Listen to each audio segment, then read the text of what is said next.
Before sunrise on April 26, 1986, the world changed forever. A nuclear reactor tore itself open, unleashing a disaster so massive, so covered in secrecy, that it almost erased an entire city overnight. This is the untold, step-by-step story of Chernobyl. The explosions, the heroes, the lies, and the cloud that drifted across continents. Once you begin, you won't be able to stop. Thank you for walking with me through this difficult and important chapter of history. Stories like these aren't easy to hear, but understanding them helps us protect the future and honor the voices that were lost. If this series gave you a clearer, deeper perspective, please consider liking the video and subscribing. It truly helps the channel grow and allows more people to learn, remember, and stay aware of the world around us. Now let's begin. Chapter 1. A Reactor Born of Cold War. The story of Chernobyl begins long before the night the sky split open. It begins in the decades when nations measured their strength not only in armies or ideologies, but in the quiet hum of reactors hidden behind concrete and secrecy. In the 1960s and 70s, the Soviet Union was locked in a race against time, a contest of prestige and power, and the atom became both a symbol and a tool.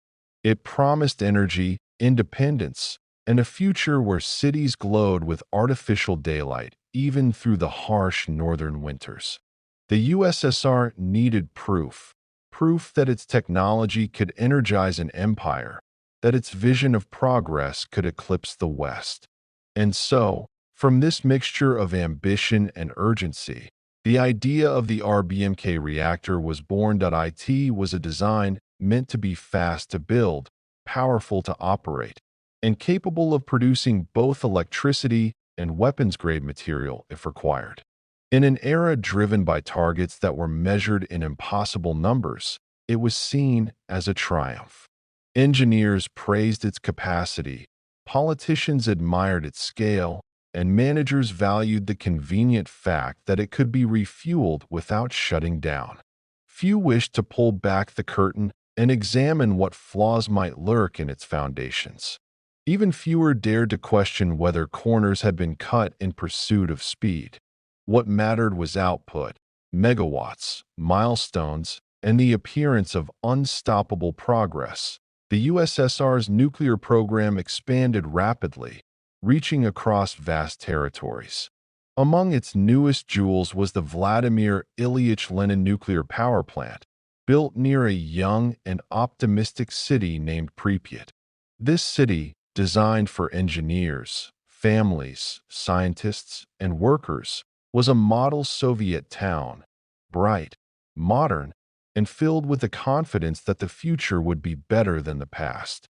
To the residents, the plant symbolized employment, pride, and stability. To the government, it symbolized energy security and geopolitical leverage. To the outside world, it was a guarded mystery. Reactor number 4, the one that would later become infamous, was the product of that era, a towering structure of steel, water, and graphite. It represented technological optimism wrapped in the shadows of political pressure. Even at the time, some engineers murmured about its peculiarities. The RBMK design was powerful, yes, but unforgiving. It had a temperament that demanded respect and precision. When pushed the wrong way, it behaved unpredictably. Yet those concerns rarely surfaced in official documents, for documents were expected to support the narrative of excellence, not challenge it. Within the walls of the plant, the culture reflected the wider system. Hierarchies were strict, discipline mattered, and questioning authority was discouraged. A mistake could be a career-ending mark. Reporting a flaw could be interpreted as criticizing the system itself. Young technicians learned quickly to follow instructions exactly as given, even if the instructions did not make sense. Supervisors were expected to show confidence, even when they privately worried. Safety procedures existed, but sometimes they bent under the pressure of deadlines or the assumption that the reactor, with all its complexity, would behave as expected simply because it always had before. The city of Pripyat grew in the shadow of this reactor, unaware of its vulnerabilities. People lived ordinary lives. Children walked to school past neat rows of apartment buildings. Nurses began their morning shifts at the hospital. Shopkeepers unlocked their doors, and workers boarded buses to the plant. Everything seemed stable, predictable, and safe. The plant was not just a workplace. It was a community anchor. It provided heat, electricity, social benefits, and a sense of collective pride. When residents looked toward the cooling towers or the plant's silhouette against the horizon, they saw a symbol of modernity, not danger. Behind that sense of progress, however, the Cold War mindset influenced every layer of decision-making. The emphasis was always on operation, productivity, and demonstration of capability. Meetings often revolved around efficiency and output goals. Experimental procedures, like the safety tests scheduled for late April 1986, were framed less as cautious evaluations and more as boxes to be ticked. Delays were frowned upon. Failure was unthinkable. And in a system where failure was not allowed to exist, it became much easier for risks to quietly accumulate in the background. Even as the plant thrived, small warnings had appeared over the years. Brief power oscillations, management disputes, or episodes when operators felt the control systems behave in ways that didn't match their training. But each time, the issue was pushed through the machinery of paperwork, stamped, resolved, and filed away. The system wasn't designed for curiosity, it was designed for compliance. And so the deeper misunderstandings lingered, unchallenged, to understand why the explosion would later unfold the way it did. One must understand this environment. A combination of technological ambition and human pressure, wrapped in an atmosphere where speaking out could be more dangerous than staying silent. The reactor was powerful, but the people who operated it lived within a chain of expectations that discouraged hesitation. And when the night of the test approached, hesitation was precisely what they needed most. Chernobyl was not an accident born in a single moment. It was a story woven from decades of decisions, each one small and rational in isolation, but collectively building a path toward catastrophe. It was a reactor shaped by a superpower's desire to prove itself, staffed by workers trained to trust the system, watched over by managers who could not afford to admit uncertainty, and surrounded by a city that believed in its safety because no one had ever told them not to. The world did not yet know the name Chernobyl. It was simply another dot on the Soviet map, another achievement in a long list of national triumphs. But within its walls, the ingredients of a historic disaster had quietly been set. The stage was waiting. The actors were already in place. And the night that would change everything was only days away. As reactor number 4 rose from the flat Ukrainian landscape, it wasn't merely a construction project, but a manifestation of an era that believed the atom could be tamed with enough concrete, enough steel, and enough human confidence. The Soviet Union had endured wars, famine, political upheavals, and decades of industrial acceleration. By the time the Chernobyl plant neared completion, it represented something emotionally powerful, proof that the future could be brighter, stronger, and more electrified than anything the past had offered. Its massive turbines, towering cranes, and endless corridors symbolized a nation that had survived hardship and now sought mastery over nature itself. The designers.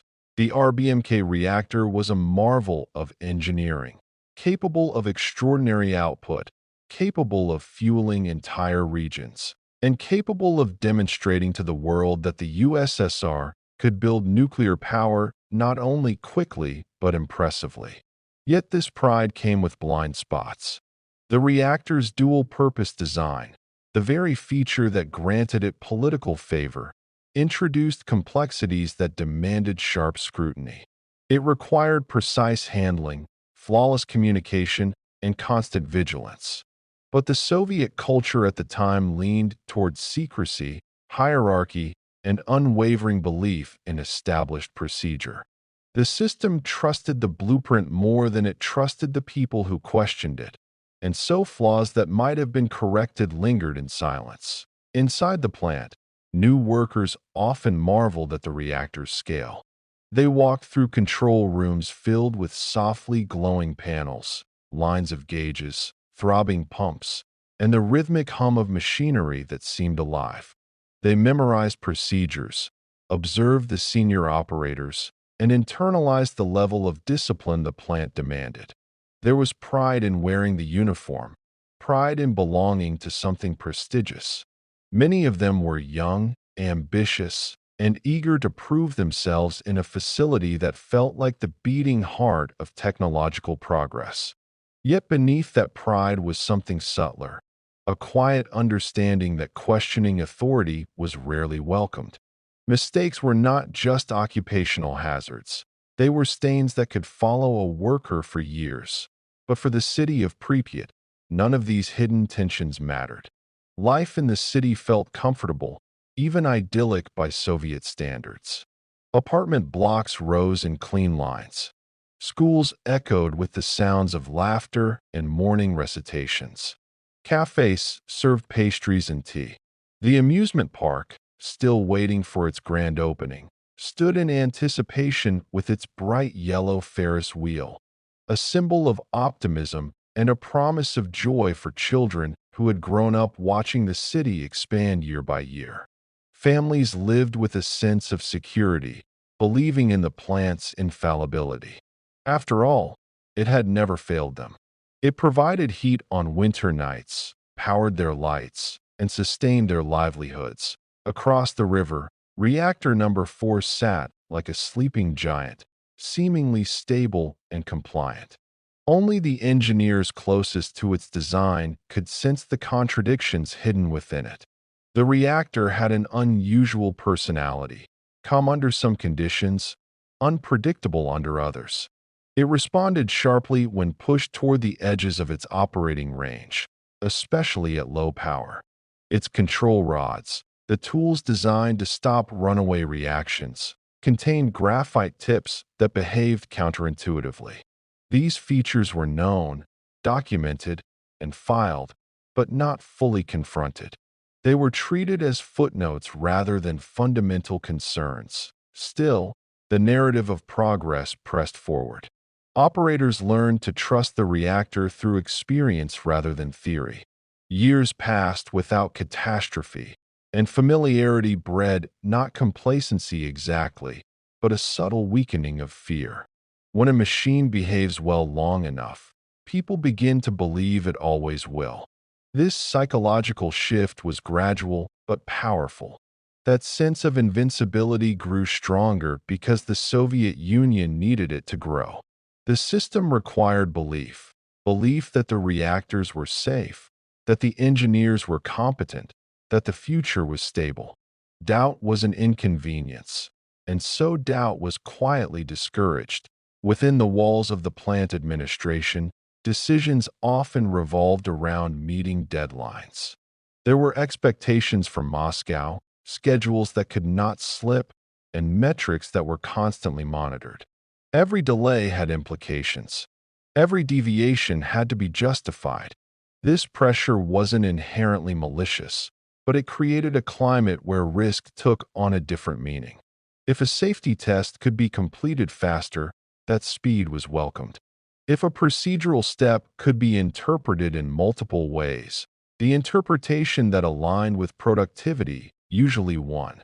This was the environment into which the fateful safety test was introduced, a test designed not out of curiosity, but out of necessity. The purpose was straightforward: to determine whether the reactor could be cooled in the event of a power loss using its own inertial momentum. Yet this seemingly simple experiment would intersect disastrously with the culture and design weaknesses surrounding it. Delays, miscommunications, and competing priorities would push the test into the late hours of the night, where the most experienced staff were long gone and those remaining were younger, tired, and less prepared to face an unpredictable reactor. But on this earlier day, before the test, before the alarms, before the rising plume of radiation, the people of Pripyat walked through their streets unaware that they were living next to a technological maze whose stability depended on more than engineering. It depended on timing, on human judgment, on layers of decisions made under pressure. It depended on truths unspoken and flaws unacknowledged. That Chernobyl's story, therefore, was not just a story of science. It was a story of the atmosphere in which that science operated. It was about ambition without space for humility, progress without room for dissent, and machinery that was powerful enough to demand perfection but was entrusted to a system that discouraged questioning the imperfect. By the time the calendar turned to April 1986, all these elements were in place, woven through decades of planning, politics, and quiet assumptions. The people closest to the reactor sensed none of the gathering tension. To them, life continued as it always had. The plant was operating. The city was thriving. And the night that would soon shatter the illusion of control lay just beyond the horizon, waiting for the moment when a single test would reveal the consequences of every flaw that had remained hidden for too long. Chapter 2. The evening of April 25th. A calm before a storm. The final evening before the catastrophe began with a serenity so ordinary that no one could have imagined history was bending beneath it. April 25th, 1986, was a day filled with the familiar rhythm of work, motion, and quiet expectation. It was a Friday, and in Pripyat the week's routines unfolded with their usual sense of order. Children returned from school carrying books tucked under their arms. Families prepared dinner in apartments that smelled of bread, soup, and spring air drifting through open windows. The city's buses rolled calmly through the streets. The sun drifted lower over the horizon, casting a golden glow across the rooftops of a city that believed the future stretched safely before it. Nothing in the atmosphere hinted at the weight gathering inside the control room of Reactor Number 4, where a test scheduled by bureaucrats far removed from the plant's daily operations was about to reshape the timeline of human history. To the operators on duty, April 25th felt like any other working day, busy, structured, and filled with expectations. They had prepared for the test, reviewed their procedures, and believed they understood the machine they were about to manipulate. They had no sense that the day held a fault line, a hidden fracture running beneath ordinary actions. Inside the plant, the hum of machinery echoed steadily. Turbines vibrated deep within their casings, water pumps pulsed through their cycles, and the control panels glowed with steady lights. This symphony of industry had become background music for the workers. The sheer scale of the reactor was enough to overwhelm the imagination, yet those who worked there saw it simply as their environment. They walked through the long corridors, past the thick concrete walls, up steel staircases, and into the control room with a familiarity born of routine. It all felt stable. By that evening, preparations for the test were already underway. The goal was simple in theory: to determine whether the spinning turbines could produce enough electrical energy during shutdown to power essential cooling systems until emergency generators could take over. It was a critical safety evaluation, but ironically, the test itself would unfold under circumstances that stripped away many of the built-in safety layers. A cascade of scheduling pressures, administrative delays, and operational decisions would nudge the test into late-night hours, not because anyone intended danger, But because the rhythms of the energy grid and the hierarchy of Soviet command left little room for flexibility, as the afternoon faded into dusk, the atmosphere in the control room was steady but subtly tense.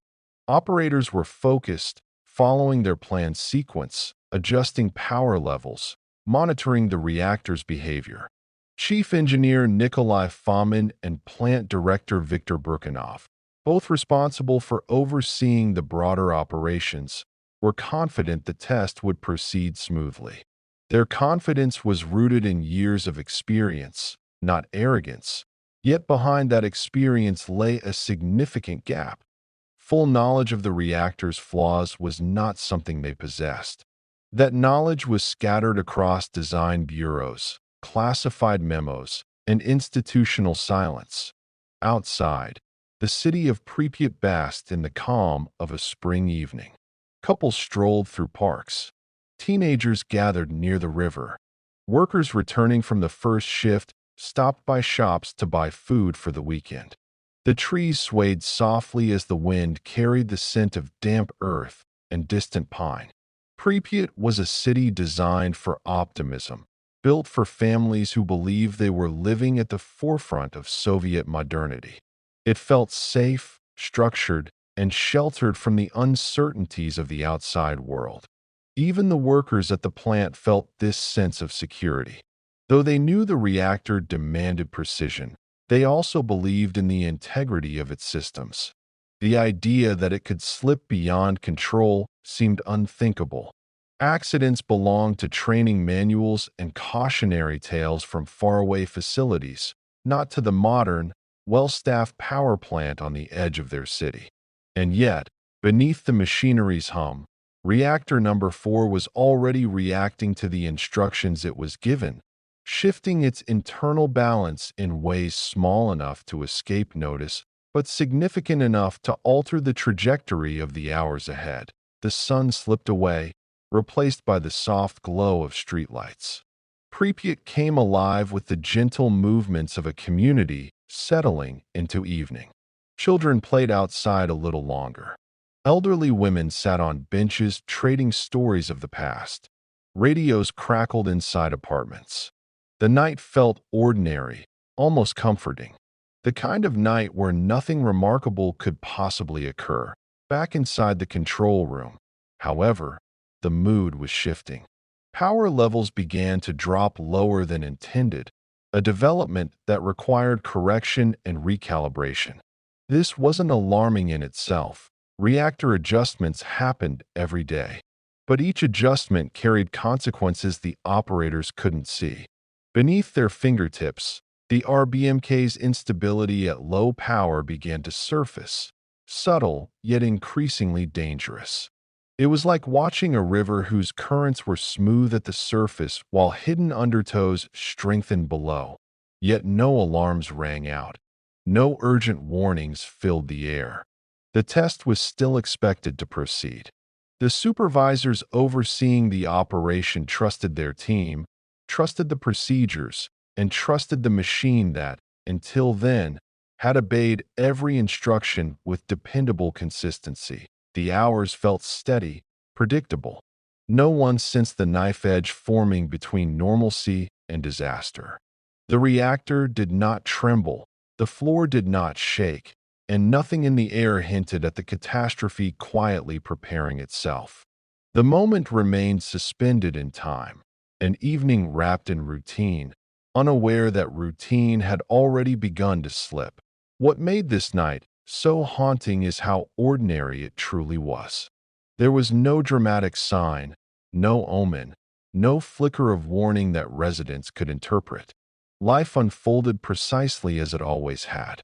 But within the plant, events were aligning with an elegance that only hindsight can reveal. Each decision stacking upon the one before it, each adjustment nudging the reactor closer to a fragile threshold. No one in the city stirred from sleep with a sense of foreboding. No operator paused with an inexplicable chill.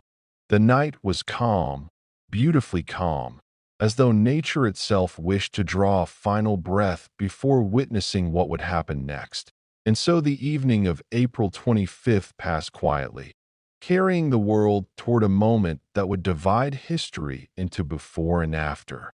As the clock eased past sunset and the last warmth of daylight faded from the horizon, the transition from evening to night seemed as gentle as a whisper.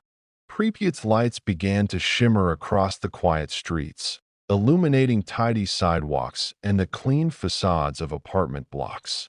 Inside homes, televisions flickered with late-night programs. Families prepared for bed. Lovers walked slowly beneath the soft orange glow of street lamps. Nothing in these peaceful scenes suggested that an invisible line had already been crossed, one that separated normal life from the edge of catastrophe. Inside the Chernobyl plant, the test preparation continued with a kind of mechanical momentum. It was not dramatic. It was not frantic. It was simply routine. And perhaps that is what makes this chapter of the story so chilling. The disaster was not born in a storm of chaos, but in a calm that lulled everyone into a sense of control. Reactor number 4 sat in its concrete chamber like a massive steel heart, pulsing with energy, waiting for instructions. It obeyed commands without protest, even when those commands nudged it toward unstable territory. Operators worked in the soft glow of control room lights. The panels before them showed temperature readings, water levels, neutron flux, turbine output, numbers they knew by instinct. They had performed adjustments like these countless times. To them, the evening felt manageable. They were confident, comfortable, and steady. Some even expected the upcoming test to be uneventful, perhaps even tedious. But within that calmness lay the seeds of a dangerous assumption that the machine would behave simply because it always had before as the night shift arrived. A subtle change in atmosphere rippled through the control room. Not a sense of danger, but a shift in energy. Night crews were often younger, less experienced, and more accustomed to handling the plant when it was quiet and stable. They inherited a reactor already shaped by hours of preparation and unexpected delays. The power level had dipped far below the intended threshold earlier, and though corrected, the reactor was no longer in the ideal condition for the test. But this complication was not treated as catastrophic. It was simply something to work through. The operators reviewed their instructions, flipping through the sequence of steps that had been approved by plant management. They were told what to do, but not fully why each step mattered. They had procedures, but not insight into the deeper physics that controlled the reactor's behavior. This division between instruction and understanding would become one of the most tragic elements of the night.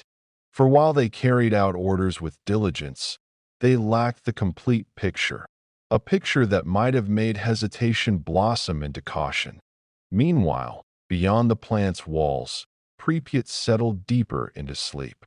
Apartment windows dimmed one by one. Cafes closed.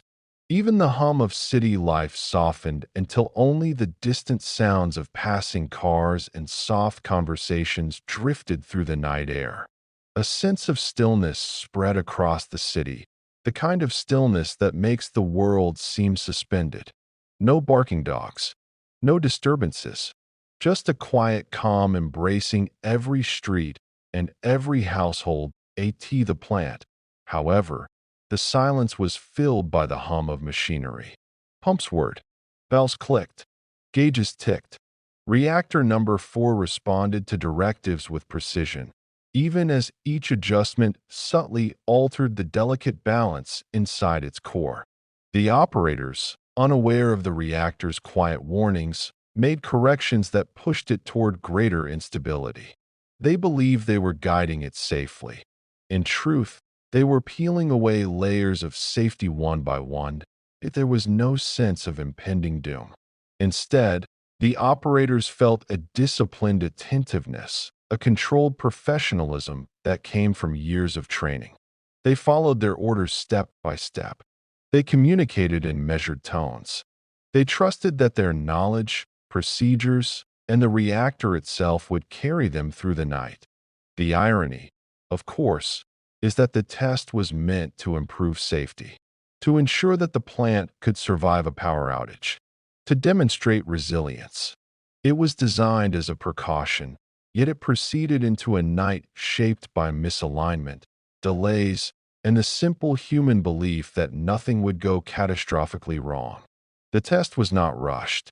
It was not treated carelessly, but it was carried out without full awareness of the risks accumulating beneath each instruction, and the night outside remained undisturbed.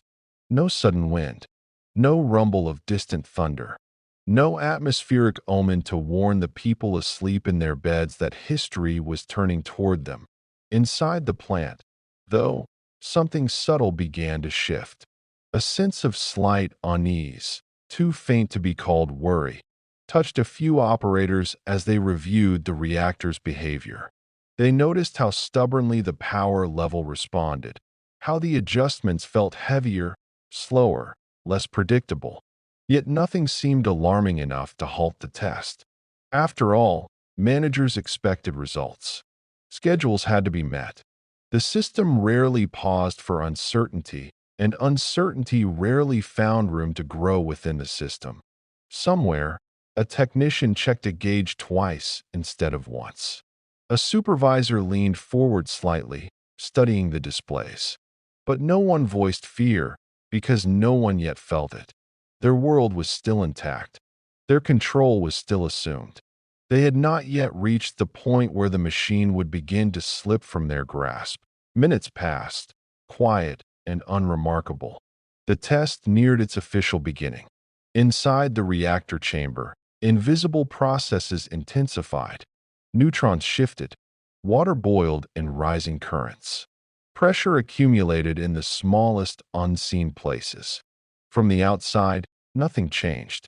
From the inside, everything began to lean toward the irreversible. Still, the city slept peacefully. Still, the night seemed calm. Still, the operators believed they were guiding the reactor.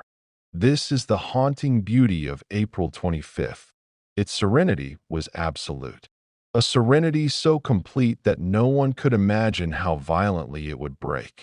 The plant hummed. The city dreamed. And the hours drifted toward a point where calm would transform into chaos with a speed the human mind could not comprehend. For now, though, the night remained steady.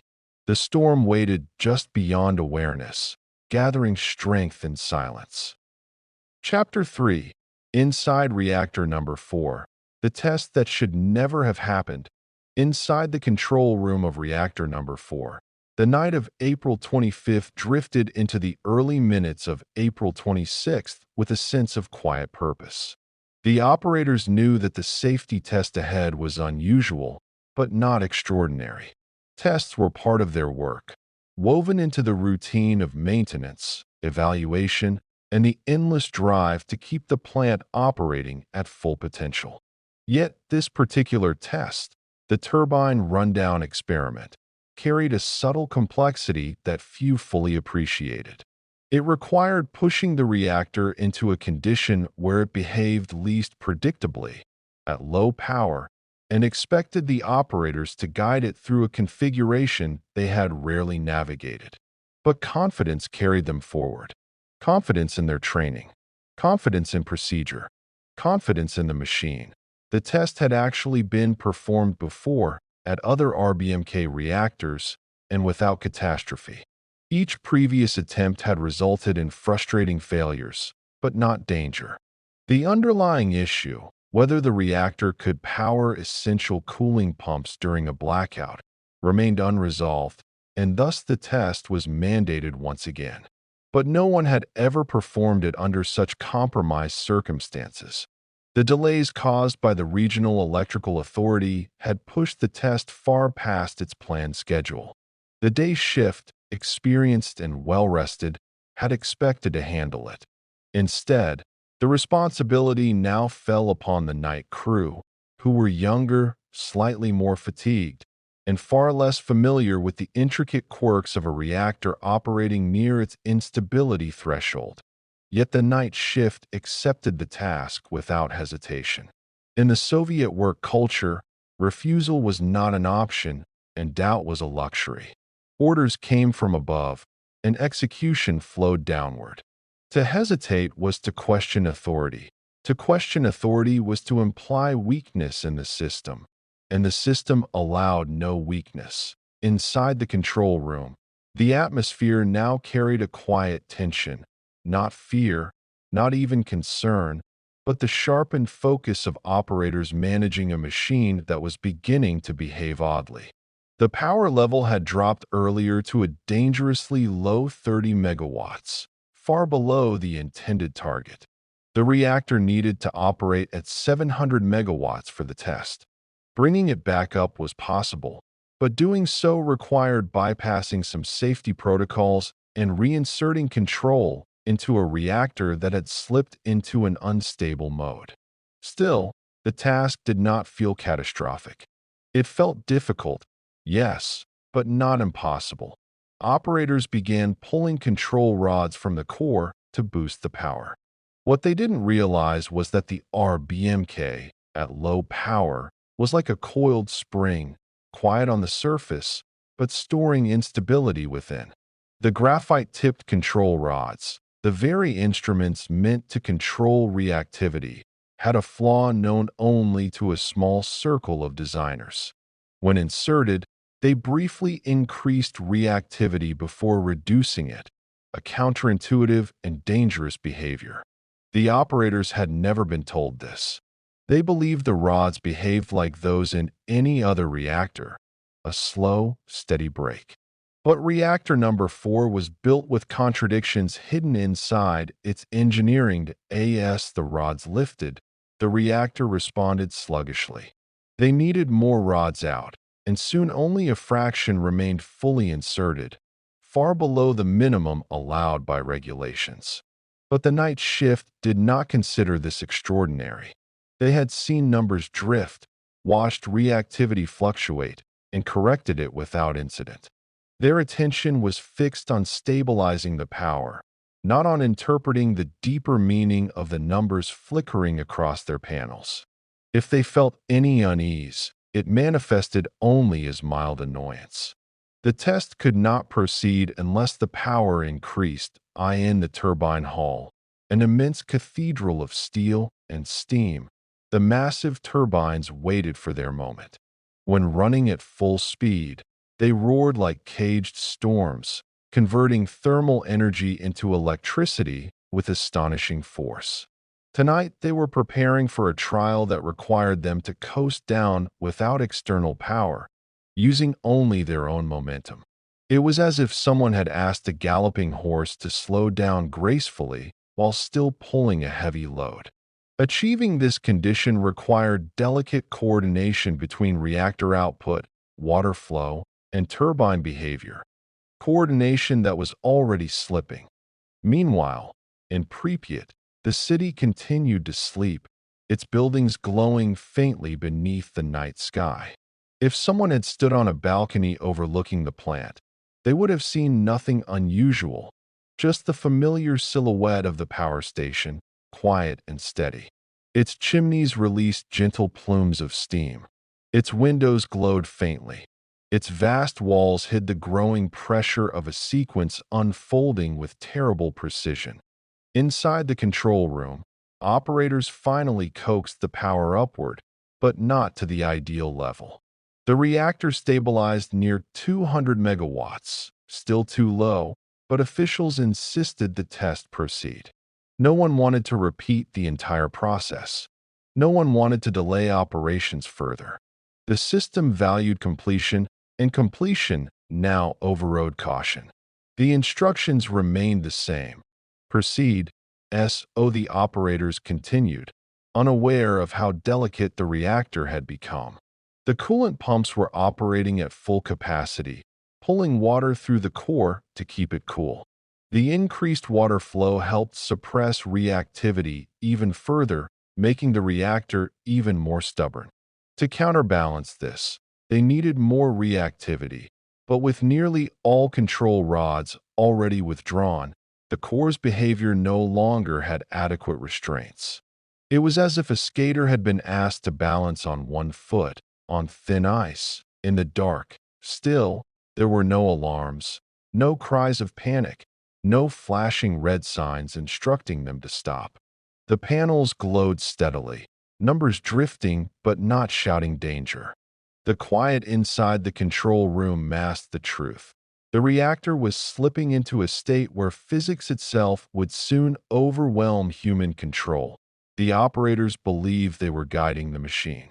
In reality, the test had already begun guiding them. And above all this, the night remained silent, so silent that it seemed impossible anything was wrong. Yet within the reactor's core, conditions were aligning with a precision no human could perceive. The stage was set, the pieces in motion, and every second carried the story closer to a moment that would redefine nuclear history. The minutes drifted past midnight in a slow, steady march, and though the operators inside the control room of reactor number 4 continued with their tasks, the atmosphere had shifted into something quietly fragile. They were steering a machine that no longer behaved like the reactor they knew. And yet, because the signs of danger were subtle rather than dramatic, the night kept moving forward with a deceptive calm. The men in the room had no reason to imagine that their routine actions were pushing the reactor toward a state it had never entered before. It was like adjusting the sails of a ship without noticing that the wind had changed direction entirely. Why now? The reactor's configuration was far outside its normal operating envelope, but it appeared stable on the surface. Operators monitored gauges, adjusted valves, and carried out the checklist with the diligence expected of them. They had grown accustomed to the quirks of reactor number 4, and those quirks rarely inspired fear. It was simply a complex machine that required human guidance. In the Soviet nuclear lexicon, difficulty did not equal danger. Difficulty simply meant more effort. And on this night, effort was applied without hesitation. What none of them could see, what none of them had been taught to see, was that the reactor's internal conditions were no longer linear or predictable. The RBMK reactor was designed to be powerful and flexible, but under low-power conditions it entered a realm where the invisible balance between water, steam, and neutron flux could shift rapidly. It was like standing in a quiet forest without realizing that the wind is gathering strength behind the trees. The change is silent, almost undetectable, until the moment it becomes unstoppable. The test required shutting off steam to the turbines, letting them spin freely on their own momentum. Once the steam valves closed, the turbines would gradually slow down, and the electrical output would fall.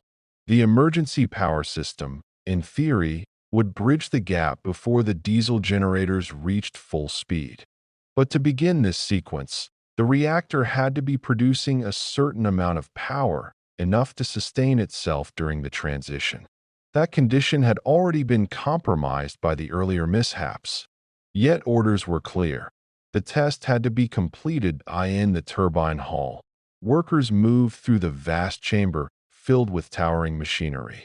The turbines loomed like colossal mechanical beasts resting in the dim light, their pipes and rotors stretching across the hall.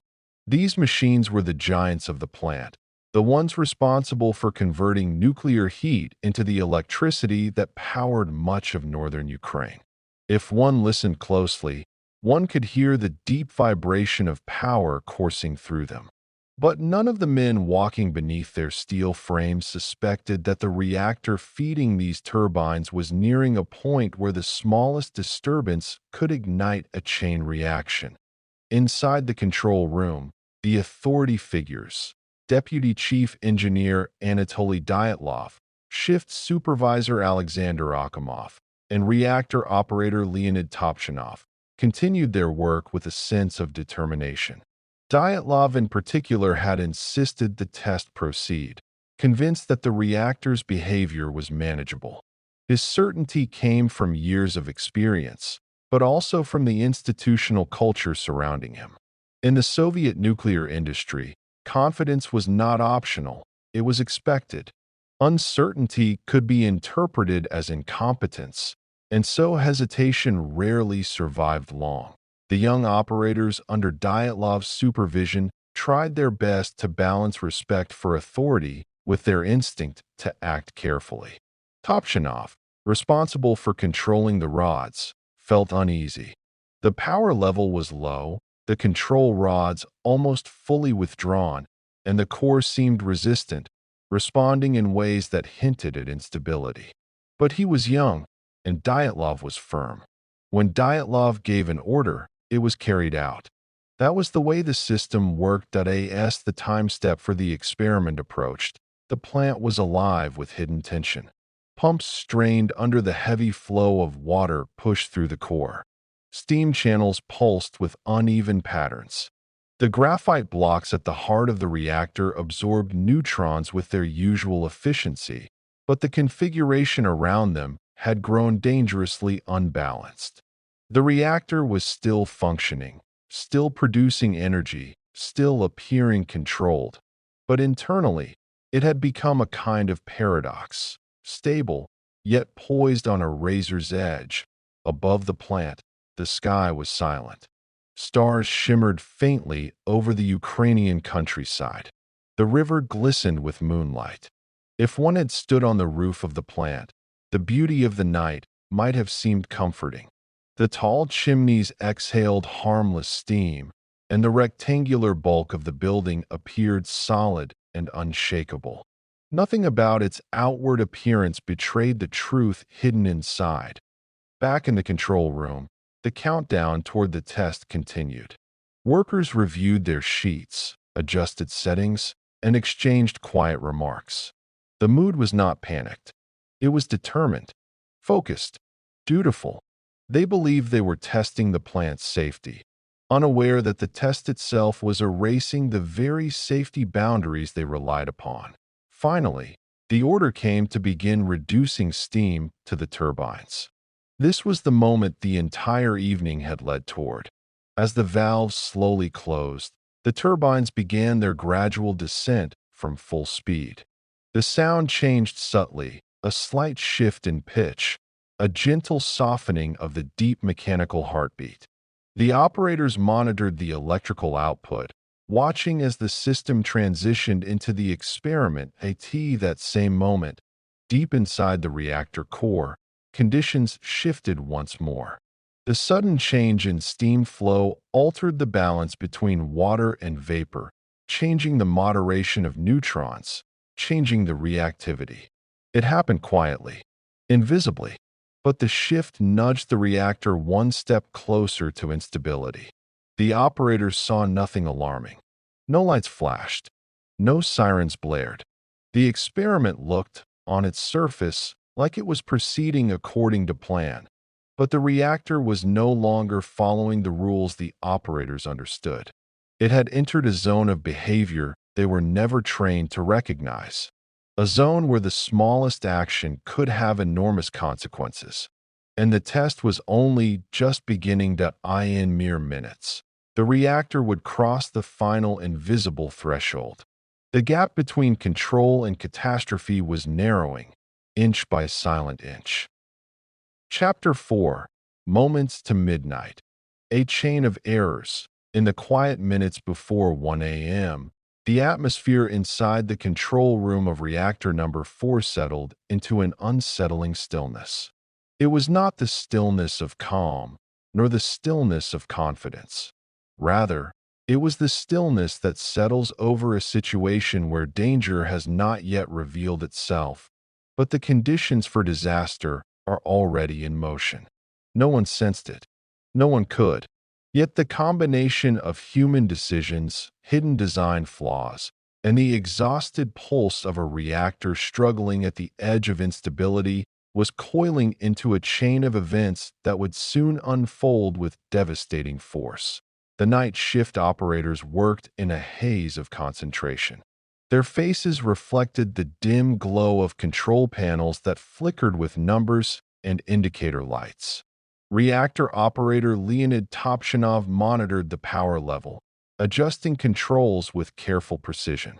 Shift supervisor Alexander Akimov oversaw the room with quiet authority, processing the information in front of him and aligning it with the procedures he had been trained to trust. And behind them, in the role of overseer and enforcer, stood Deputy Chief Engineer Anatoly Dyatlov, stern, impatient, and unwavering in his determination to complete the test. Dyatlov had seen challenges before. He knew the reactor could be difficult, temperamental even, but he believed firmly in the system. He believed that the rules written in the manuals were sufficient, that the operators were capable, and that the machine obeyed the logic of engineering. What he did not know, and could never have known, was that the RBMK reactor held a hidden instability that would only emerge under the exact conditions unfolding that night.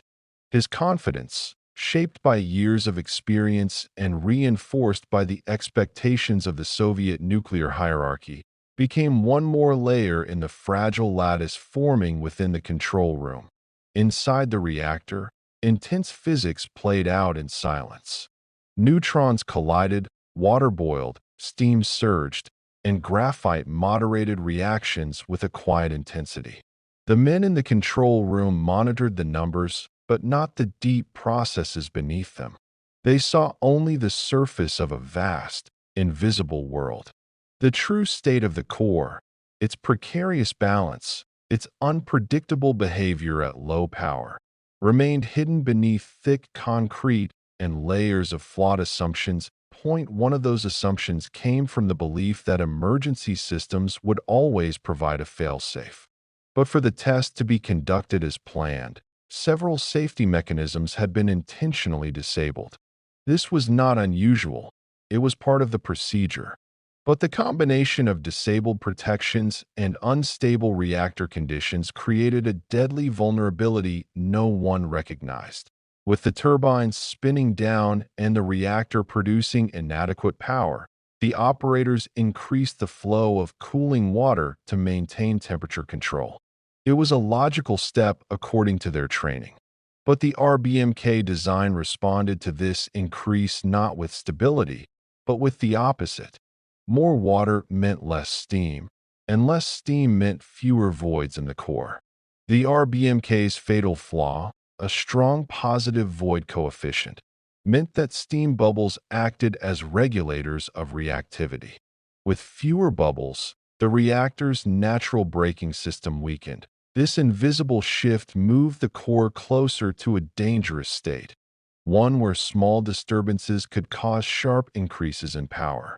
Yet no change in the control room suggested anything was wrong. The operators saw stable readings. They saw a reactor responding to their inputs. They had no reason to imagine that these readings masked a rising internal tension. Outside the plant, the night deepened. A soft breeze drifted across the Pripyat River. Streetlights flickered in the sleepy neighborhoods of Pripyat. Nearly everyone was asleep. Children curled under blankets, parents resting after a long week, workers unbothered by the faint industrial hum in the distance. Even the stars above seemed to hang motionless, unaware that within the walls of the massive power plant, a sequence of irreversible events was tightening around the core. Back in the control room, the chain of errors continued to lengthen. Topchinov expressed concern about the low power. Akimov asked Dyatlov whether the test should proceed under such conditions. But Dyatlov, confident in both the reactor and the procedure, insisted they move forward. His certainty carried weight. His authority filled the room.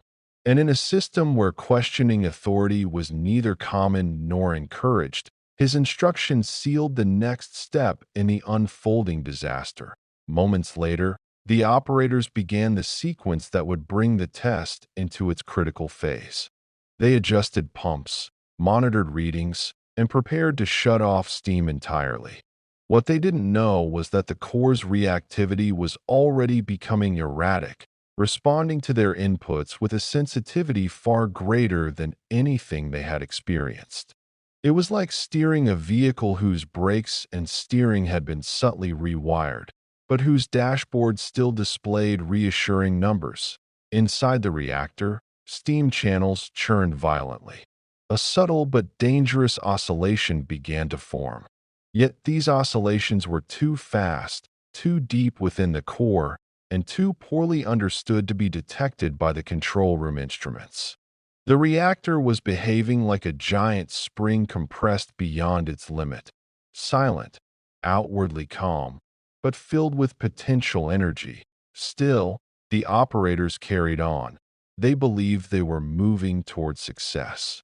They believed the test would soon be over. They believed that, despite the complications earlier in the night, the system was still within their control, but control was already slipping away. It slipped quietly, invisibly, like sand falling through fingers.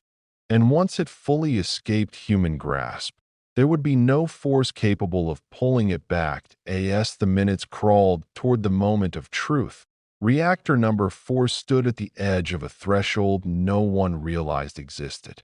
The chain of errors, procedural, cultural, technical, psychological, was complete. All it needed now was the final spark. The final minutes before 1:23 a.m. slipped by with a deceptive smoothness that belied the storm gathering inside reactor number 4. To an outside observer, nothing looked unusual. The control room lights glowed in their familiar patterns. The operators moved calmly between panels. The hum of the plant continued in its steady rhythm. Even the air felt still, as if the world were holding its breath without knowing why. But beneath that veil of normalcy, a profound imbalance had formed deep within the reactor core. It was an imbalance no operator could see, no instrument could predict, and no procedure had been written to address. It was the culmination of hours of compromised conditions, overlooked warnings, misinterpreted signals, and a design flaw hidden behind layers of bureaucracy and secrecy. And now the reactor stood in a paradoxical state, quiet, but explosive, steady, but primed for catastrophe. Inside the control room, the operators prepared to execute the final stage of the test. The steam supply to the turbines had already been reduced, and the generator output was falling as intended. The turbines would soon rely solely on their residual momentum. This was the crucial moment where the plant's emergency systems were expected to bridge the gap.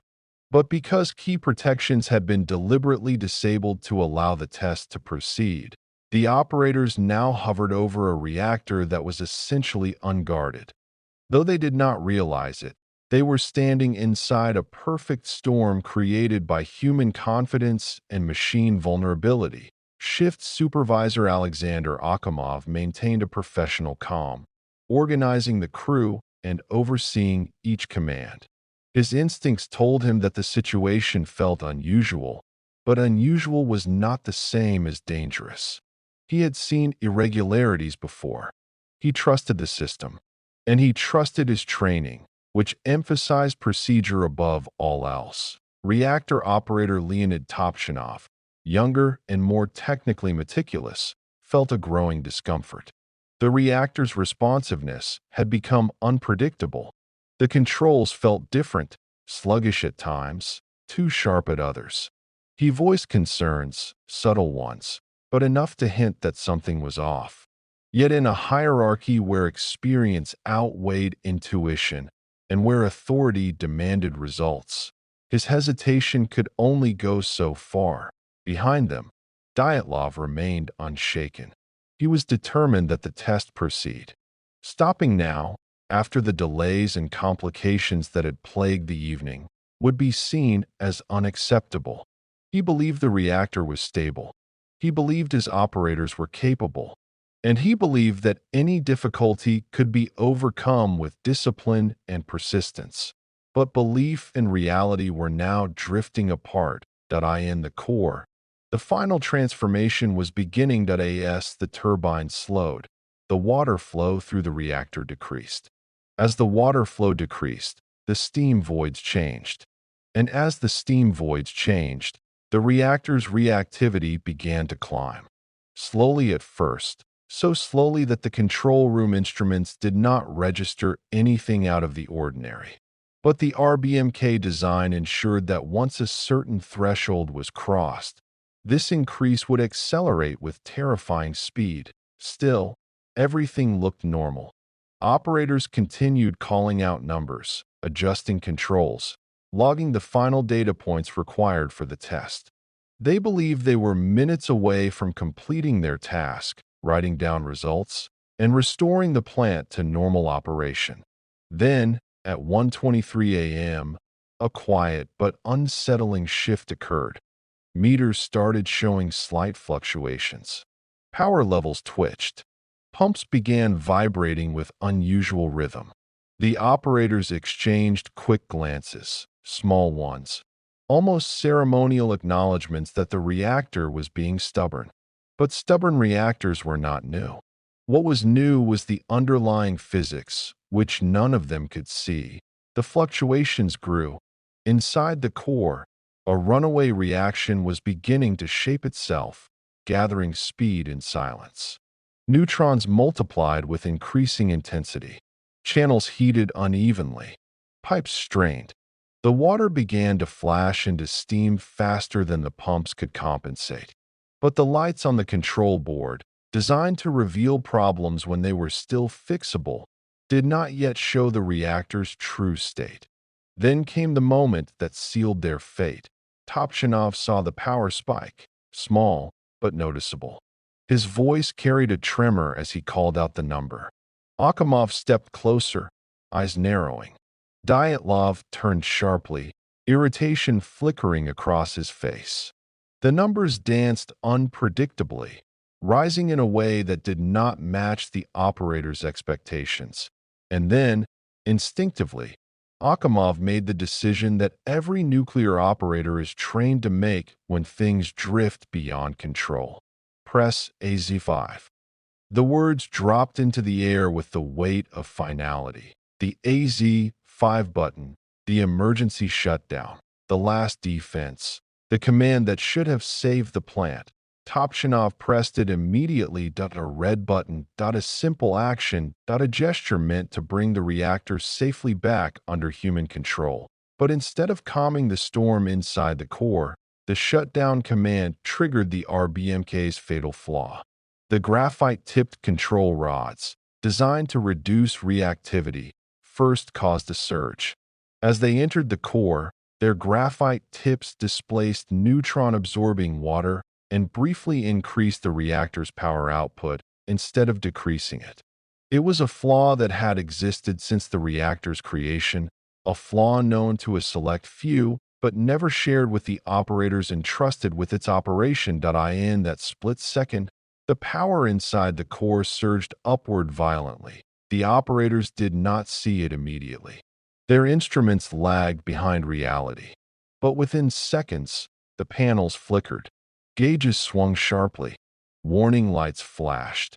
"Power is rising," someone shouted. Akimov froze, disbelief washing over him. Topchinov stared at the numbers, his face draining of color. Dyatlov stepped forward, unable to comprehend what he was seeing. Inside the core, the pressure skyrocketed. The fuel channels warped. The water superheated into explosive steam. The reactor was no longer a machine. It was a force of nature, breaking free of the boundaries built to contain it. Seconds later, the first explosion tore through the night. The chain of errors, human, mechanical, cultural, and political, had reached its end. Chapter 5, 1:23 and 40 seconds a.m. The explosion that split the night. At exactly 1:23 and 40 seconds a.m., the space between silence and catastrophe vanished. The night that had cradled Pripyat in a blanket of stillness was suddenly torn open by a sound no one had ever imagined. A deep, metallic roar bursting upward from the heart of reactor number 4. It was a sound that did not fit into any familiar category. Not thunder, not machinery, not an accident in the ordinary sense. It was something older, more primal, as though the earth itself had exhaled in fury. Inside the control room, the moment before the explosion was suspended in confusion. Warning lights flickered in disjointed rhythms. Panels glowed with chaotic readings. Akimov shouted for information that no instrument could provide. Topchinov stared at the controls as if willing them to reverse what they had set in motion. Dyatlov leaned forward, demanding clarity, but clarity was impossible. The reactor had already slipped beyond the reach of human understanding. Then came the first explosion. The floor trembled beneath the operator's feet. Just once, sharply enough to silence the room. For a fraction of a second, no one moved. No one spoke. Their minds struggled to fit the disturbance into something they recognized. A burst pipe, perhaps. A steam valve rupture. Something inconvenient, but manageable. But then came the second explosion, louder, sharper, violent enough to split steel, lift concrete blocks, and blast the 1,000-ton lid of the reactor into the air like a toy flung by a giant hand. The core was now open to the night sky, exposed, burning, and alive with uncontrollable energy. Flames of ionized gas shot upward in brilliant blue columns, silent to the ear yet screaming in intensity. The control room plunged into darkness and smoke. Dust rained from the ceiling. The operators, stunned and confused, were flung into a world without reference points. This wasn't a simple accident. This wasn't a malfunction. It was something unthinkable, something they had been taught was impossible. Inside the central hall of the reactor, chaos took on a physical form. Steel beams collapsed like twigs. Graphite blocks glowed red-hot. Fuel assemblies burst open, scattering radioactive fragments across the floor. The cooling pipes snapped apart, releasing a fierce hiss of steam that mingled with flames. The air was thick with radiation, but radiation has no color, no scent, no warning. It soaked into everything: walls, clothing, lungs, skin, like an invisible poison. The workers who ran toward the reactor hall had no idea what they were stepping into. They were trained to respond to emergencies, but none were trained for a destroyed reactor. They expected a leak or a system failure. What they found instead was a scene so surreal that many later described it as a vision from another world. The sky above the exposed core shimmered with strange colors: blues, purples, and ghostly whites. Electrical arcs dancing upward like silent lightning. Several of the first responders paused in confusion, unsure of what they were seeing. One worker approached a glowing chunk of graphite, unaware that its heat and color came not from fire, but from radiation so intense it could burn through clothing and skin in seconds. He kicked it casually, thinking it was a piece of machinery. Others rushed forward, stepping over scattered fuel rods that glowed faintly in the rubble. Meanwhile, inside the control room, the operators were fighting a battle they had already lost. Akimov shouted commands, desperately trying to re-establish control. He called for water pumps, for emergency systems, for any protocol that might bring stability. But the systems were gone, destroyed in the explosion or rendered useless by the reactor's disintegration. Topchinov sat at his station, trembling but determined. Even with smoke filling the room and alarms blaring, he attempted to force water into the reactor, not knowing that the reactor no longer existed in its original form. His training told him that water could cool the core, but the core was no longer contained. It was scattered across the building, burning through floors, crackling under open air. Dyatlov, injured and disoriented, refused to believe the reactor had exploded. His mind fought the idea with every fiber of his being. "The reactor is intact," he insisted repeatedly. He believed the explosion must have been a hydrogen blast or a secondary effect, but not the core itself. His disbelief was not born from denial alone, but from the fundamental belief of every Soviet engineer. The RBMK could not explode, and yet it had. Outside the plant, the residents of Pripyat began to awaken. Windows rattled from the shock waves. Dogs barked. People stepped onto balconies, looking toward the power station with confusion. Some saw a tower of flame rising into the sky. Others heard sirens begin to echo across the city. But the air still felt calm. The night still felt cool. And without any official warning, they had no reason to fear what they could not see. Radiation drifted silently across the landscape like an invisible fog that on the roof of reactor number 4's turbine hall, debris sizzled like embers. Graphite blocks lay scattered in clusters. Metal dripped like molten wax. Workers who approached these areas began to feel an odd metallic taste in their mouths, a subtle warning none of them recognized. Some felt their skin begin to itch or burn slightly. Others felt heat radiating from objects that were not hot in the usual sense, but glowing with radioactive energy. The explosion had not merely broken the reactor. It had unleashed something that could not be seen, heard, or touched, yet could infiltrate the human body with devastating speed. Inside the plant, confusion turned into urgency. Outside, curiosity began replacing fear. Above all, the clock continued ticking, unaware that at 1:23 and 40 seconds a.m., history had changed forever, not with an earthquake, not with a storm, but with the quiet, merciless power of the atom released into the open night. In the seconds after the explosion, the world inside the Chernobyl power plant dissolved into a fog of confusion and disbelief. No one had prepared for this. No one had imagined it. And no one could yet understand what had truly happened.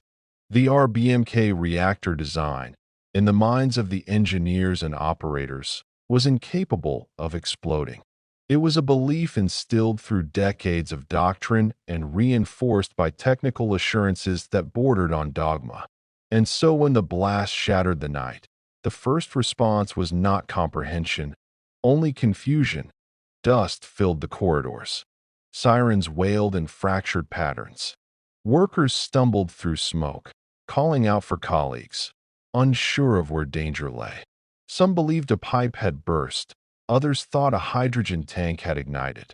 Even in the moments after the core had been torn apart, the idea that the reactor itself had exploded simply did not exist in their vocabulary. It was not an option. It was not possible. And because it was not possible, the disaster took on a surreal, dreamlike quality that numbed their instincts for self-preservation. As they pushed forward into the darkness, the plant workers encountered scenes that defied logic. Steam hissed from ruptured pipes, creating ghostly clouds that drifted through the hallways. Pools of water, glowing faintly from contamination, spread across the floors. The emergency lighting flickered, oscillating between moments of clarity and moments of disorienting shadow. The entire building seemed to shift between two realities, the one they thought they understood and the one that now confronted them with unthinkable truth. Near the central hall, several workers saw flames rising through the broken roof, painting the sky with flickers of blue and white. These were not ordinary flames. They danced with an unnerving vibrancy, fueled by superheated graphite and the ionized air above the exposed core. The color itself seemed wrong, as if the fire were burning with a spectrum borrowed from another world. The workers stood frozen for a moment, unable to process what they were seeing. Some whispered that it looked beautiful. Others thought it looked like lightning trapped in place. And yet, even in the face of this impossible sight, the training instilled in them took over. They moved toward the flames, not away. The Soviet nuclear industry had drilled into its workers a sense of responsibility so strong that it overshadowed fear. Duty came before self. The plant's integrity came before personal safety, and the instinct to fix the problem overrode the instinct to run. Men rushed forward with hoses, attempting to extinguish fires that were not flames in the traditional sense, but chemical and radioactive reactions no water could tame. They believed they were saving the plant. In reality, they were standing at the edge of a disaster that was already expanding far beyond human control. Some climbed onto the roof of the turbine hall, unaware that pieces of the reactor core were scattered around them. Glowing fragments of graphite lay like coals from a cosmic fire. Few recognized what they were. Some picked them up, examining the strange material with innocent curiosity. They felt heat, but not enough to burn the skin immediately. They had no idea that just seconds of contact with the graphite would deliver a fatal dose of radiation. Down below, inside the control room, chaos hardened into horror. Akimov desperately radioed for responses from parts of the building that had gone silent. Topchinov, trembling but composed, continued trying to feed water into what he still believed was the reactor. Alarms blared in a cacophony of overlapping tones. Panels displayed figures that made no sense. Power levels oscillating wildly, pressure readings impossible to reconcile with the test they had just conducted. And then came the words that cracked through the illusion like a blade. The reactor is destroyed. It was spoken quietly, hesitantly, as though the speaker feared the words themselves might be radioactive. Akimov rejected it outright. Dyatlov dismissed it with anger. Topchinov looked at the floor, unable to form a response. No one wanted to accept what the evidence now made clear. The core had exploded. A nuclear reactor, supposedly incapable of such a phenomenon, had torn itself apart like a furnace forced open from within. But if disbelief ruled the control room, the outside world was slowly awakening. Pripyat's residents gathered on balconies and rooftops, drawn by the strange glow rising from the power plant. Some described it later as a pillar of light. Others recalled sparks, a shimmering plume, or a faint aurora-like haze drifting upward. Children pointed at the sky, fascinated. Adults whispered theories, none of which came close to the truth. No one felt afraid. The night air was cool and calm. There was no smell of danger. And radiation, the true threat, revealed itself only through subtle sensations. Metallic taste, tingling skin, a sudden warmth on the face. With every passing minute, invisible particles drifted over the city's streets, parks, and playgrounds. They settled onto windowsills. They clung to clothing. They entered lungs with quiet precision. Some of the children watching the fire would later say they thought it looked magical. Some laughed. Some stayed outside for hours. Back at the plant, firefighters arrived quickly, ordinary men with extraordinary bravery, summoned with no information about what they were heading into. They believed they were facing a standard fire. They had no protective gear suitable for radiation exposure, no warning, no chance to prepare. And yet they ran straight into the inferno. They climbed ladders into clouds of radioactive smoke. They stepped across glowing debris. They aimed hoses at a core that was no longer contained. Their bodies absorbed doses of radiation that no human should endure, but they fought on, unaware that their lives were already being rewoven by an invisible enemy. The explosion had set in motion not just a physical firestorm, but a chain reaction of human sacrifice and human confusion.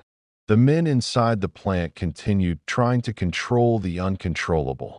The men outside tried to extinguish the unextinguishable.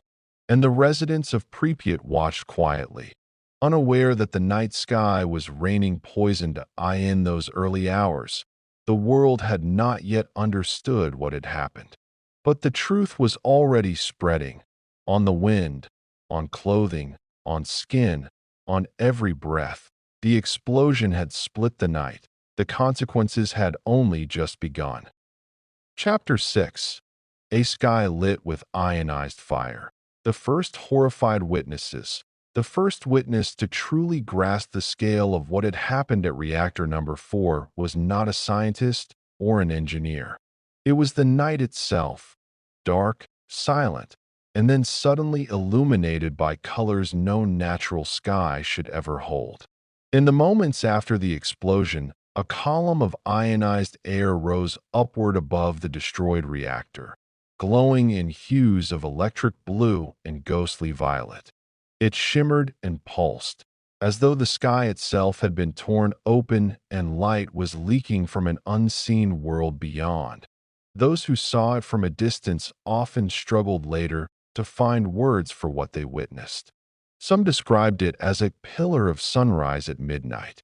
Others said it looked like the aurora borealis had descended unexpectedly upon northern Ukraine. There were accounts of sparks, flickers of white light dancing through smoke, and a faint haze that shimmered like a mist lit from within. These descriptions would appear again and again in testimonies, haunting recollections of a beauty so unnatural that it unsettled the soul even before the mind understood the danger that on the plant grounds. The glow was much harsher. From certain angles, the light revealed shapes that should never have been visible. Massive pieces of twisted steel, the gaping wound where the reactor lid had once sat, fragments of graphite scattered like dark, smoldering stones. The air near the explosion crackled faintly, alive with ionization and microscopic particles that drifted silently into the lungs and skin of anyone who approached. Workers who ran toward the source of the explosion were among the first to step into this otherworldly radiance. Many of them, reports later described the surreal atmosphere, the eerie brightness, the strange electric taste on the tongue, the sudden warmth on the face even though the night air was cool. They felt alive, alert, their senses amplified by adrenaline and confusion. None of them understood that the warmth they felt was radiation. None had ever been taught what it meant for the sky itself to glow. One of the earliest witnesses, a young engineer named Perevochenko, made his way toward the reactor hall with several colleagues. The building was choking with smoke, but the exterior was worse, strewn with glowing fragments that pulsed with heat from the exposed core. He later recalled how the light reflecting off the debris reminded him of stars fallen to the ground. They seemed harmless, mesmerizing even. Some men bent down to examine them, unaware that within minutes they would begin to feel an intense burning sensation on their skin. That on the roof of the turbine hall, fire crews rushed to contain flames leaping across the surface. They had never seen such colors in fire before. Blue-white tongues of flame flickered without sound. A firefighter named Pripyat, one of the first responders, paused for an instant when he saw the open crater of the reactor. It glowed like a furnace without walls, breathing out waves of invisible energy. But duty overpowered hesitation, and he stepped closer, hose in hand, unaware that the radiation rising from that crater was delivering doses that no human body could withstand. The strangest part of the night was how quiet the disaster seemed at first. Aside from the explosions, there was no continuous roar, no storm of debris, no visual cue that the plant had unleashed something catastrophic. It didn't look like a war zone. It looked like an industrial fire with the wrong colors, a fire that behaved like light instead of flame. But inside the bodies of those approaching, something devastating was already happening. Cells were rupturing. DNA was breaking apart.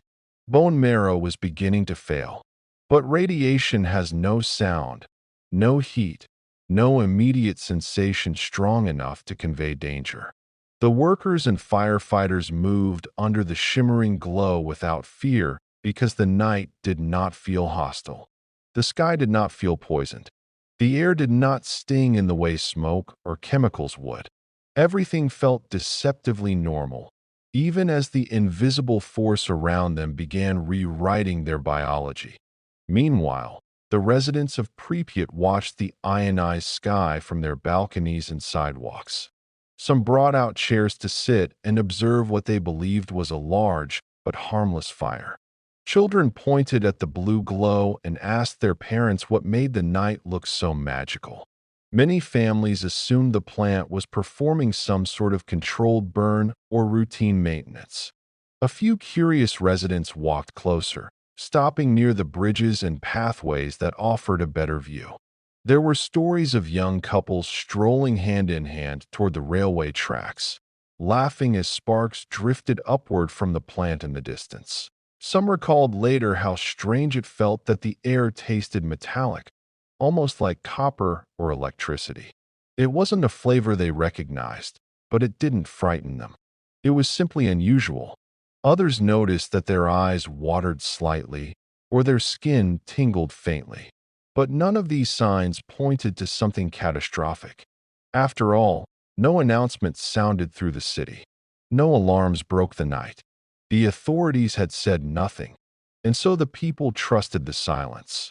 Inside the control room, panic was beginning to bloom. Operators who had spent the first minutes denying the possibility of a reactor explosion now faced a stark reality.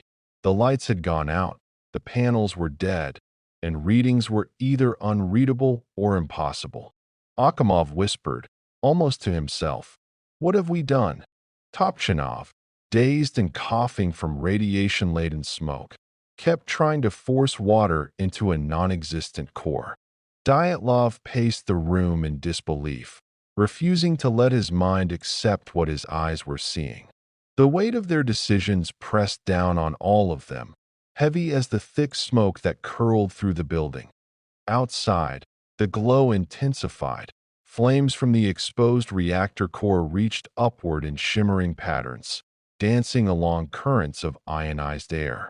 The wind carried radioactive particles across the rooftops, settling like invisible dust onto the city that slept unaware. Birds flew through the plume, their wings beating through radiation that quietly altered the cells in their bodies. Some would fall before dawn. The sky above Chernobyl was no longer a sky. It was a warning, a beacon, a signal that something unprecedented and irreversible had begun.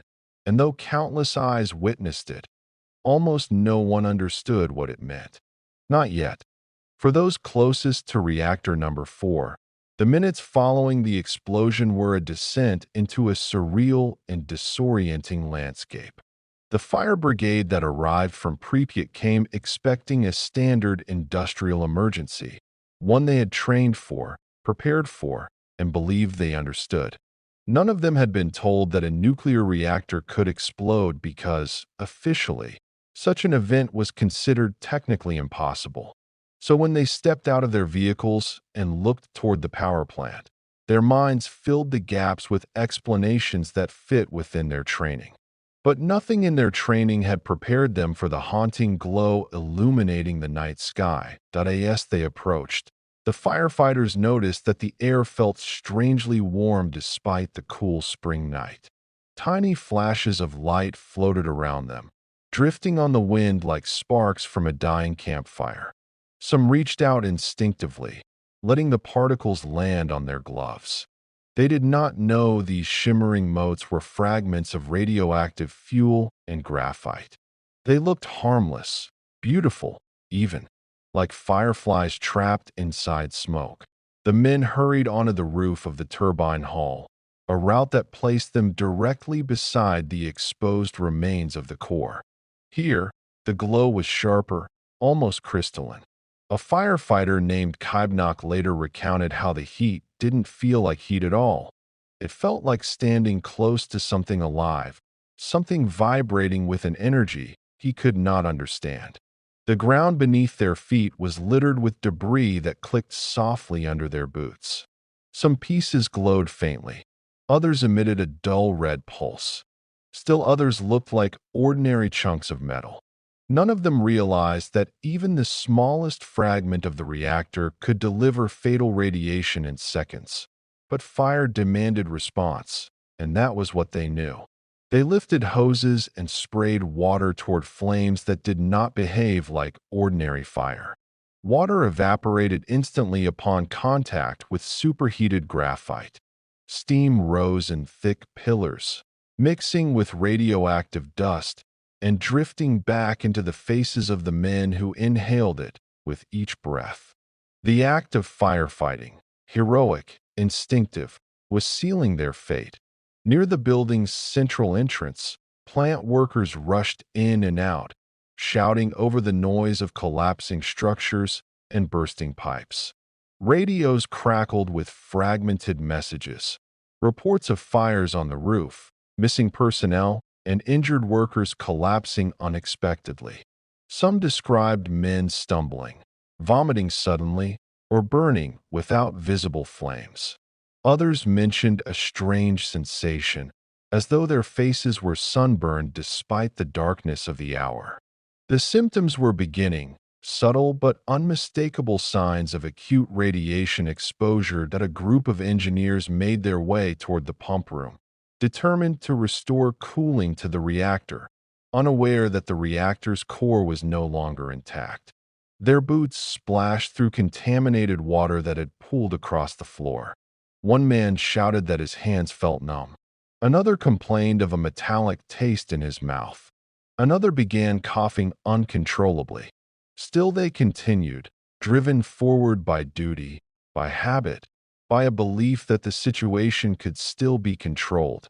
Down in the lower levels, smoke choked the hallways, carrying with it deadly isotopes.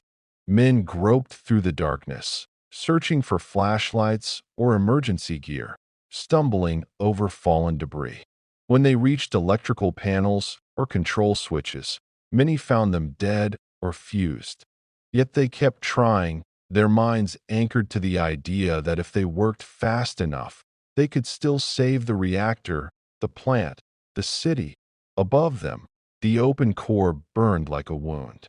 Flames licked at the jagged edges of the building, casting shadows that shifted and stretched across the industrial landscape. The sky changed color as the minutes passed, first a deep violet, then a pale blue, then a shimmering white that flickered like something alive. Radiation ionized the air, making it glow in ways that defied every natural expectation. For those watching from a distance, it was mesmerizing.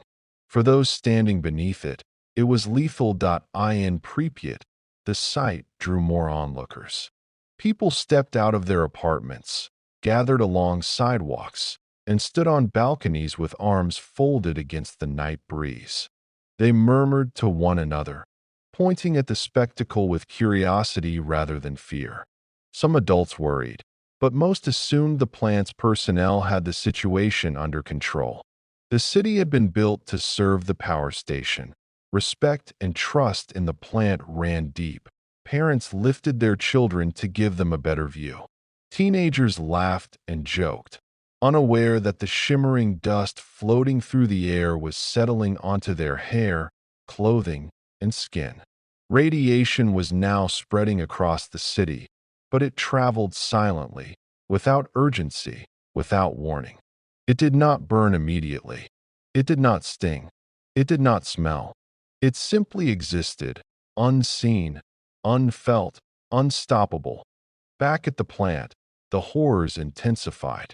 Firefighters began to feel sudden nausea. Their limbs weakened. Some collapsed without warning. Others fought to keep working, unaware that their internal organs were already suffering damage. A few managed to radio for help, though they could not articulate what felt wrong. "Something is happening to us," one firefighter gasped into his radio. He did not know the word for what was happening. The men only knew that their bodies felt foreign, their strength slipping away like sand through fingers. Akimov and Topchinov, still in the control room, continued trying to make sense of the readings. Despite the devastation around them, their training compelled them to attempt to stabilize the reactor. They believed that if they could just get water into the core, if they could just restore power, something might still be saved. But the core they were trying to cool was no longer a core at all, just a molten mass buried under rubble. The building creaked and groaned as structural supports weakened. Sections of the roof gave way. Sparks cascaded from exposed wires. Every corner of the plant hummed with the invisible fury of radiation interacting with air and metal. Yet for all this devastation, the night retained an eerie beauty. Light flickered through the smoke like trapped stars. Faint glows traced the outlines of shattered machinery. Even the dust in the air shimmered with a strange brilliance, reflecting the burning reactor at its center. But beauty, in this moment, was treacherous. What appeared peaceful from afar was deadly up close. What appeared magical was poison. And what appeared controllable was already beyond all human reach. The sky above Chernobyl had become a mirror, one reflecting the catastrophic intersection of engineering flaws, human trust, and an invisible enemy that had now been set loose into the world. Chapter 7: Invisible Enemies. Radiation begins its march. In the hours after the reactor exploded, something far more destructive than fire or falling debris began to spread through the plant and the surrounding landscape. Something that moved silently, effortlessly, and without warning. Radiation did not roar like flames or crush like concrete. It drifted. It seeped. It passed through air, water, cloth, and skin with the indifference of a force that did not recognize obstacles or victims. It did not glow or smoke. It did not emit a sound. It simply existed, expanding outward like an invisible tide. Inside the plant, the men who had rushed toward the wreckage could not see the danger engulfing them. They smelled smoke. They felt heat. They heard alarms. But radiation gave them none of those signals. They were standing in lethal waves of energy without knowing it. Some of them collapsed quickly, overwhelmed by doses that far exceeded anything the human body could withstand. Others felt only mild symptoms at first: nausea, dizziness, a metallic taste, a strange tingling across the face and fingers. None of them understood that each second spent in the contaminated zones was pushing them further toward irreversible damage. The firefighters on the roof were among the first to feel the full force of this invisible enemy. While they focused on extinguishing the flames with unwavering bravery, radiation wrapped around them like a cloak. The glowing graphite fragments scattered across the roof emitted deadly levels of gamma radiation. But to the men, they looked like pieces of debris. One firefighter picked up a chunk of graphite out of curiosity, rolling it in his gloved hand. He felt only warmth at first. The glove began to darken minutes later. His skin would soon do the same to eye in the control room. Akimov and Topchinov continued their efforts to restore water flow to the reactor. They still believed the core existed in some operable form. Their faces were pale, their movements shaky, but their determination never wavered. They were fighting a battle they did not know they had already lost. The emergency lighting flickered above them, casting strange shadows across their stations. Radiation drifted in through open doorways and broken ventilation, though neither man was aware of it. They tasted metal. Their throats burned. But they kept going, their sense of duty stronger than the signals their bodies were trying desperately to send. Elsewhere in the plant, workers scattered through hallways filled with smoke and dust. They were patching leaks, trying to restore power, checking equipment that no longer had meaning. Some wandered toward the reactor hall in search of colleagues. Others rushed to emergency phones that were already dead. Men began vomiting in corners, collapsing against walls, trembling as their bodies succumbed to radiation exposure. Yet help never arrived. because no one had been told the truth. Plant managers had not announced an evacuation inside the building. There had been no instruction to retreat from the most contaminated areas. Everyone still believed control could be regained.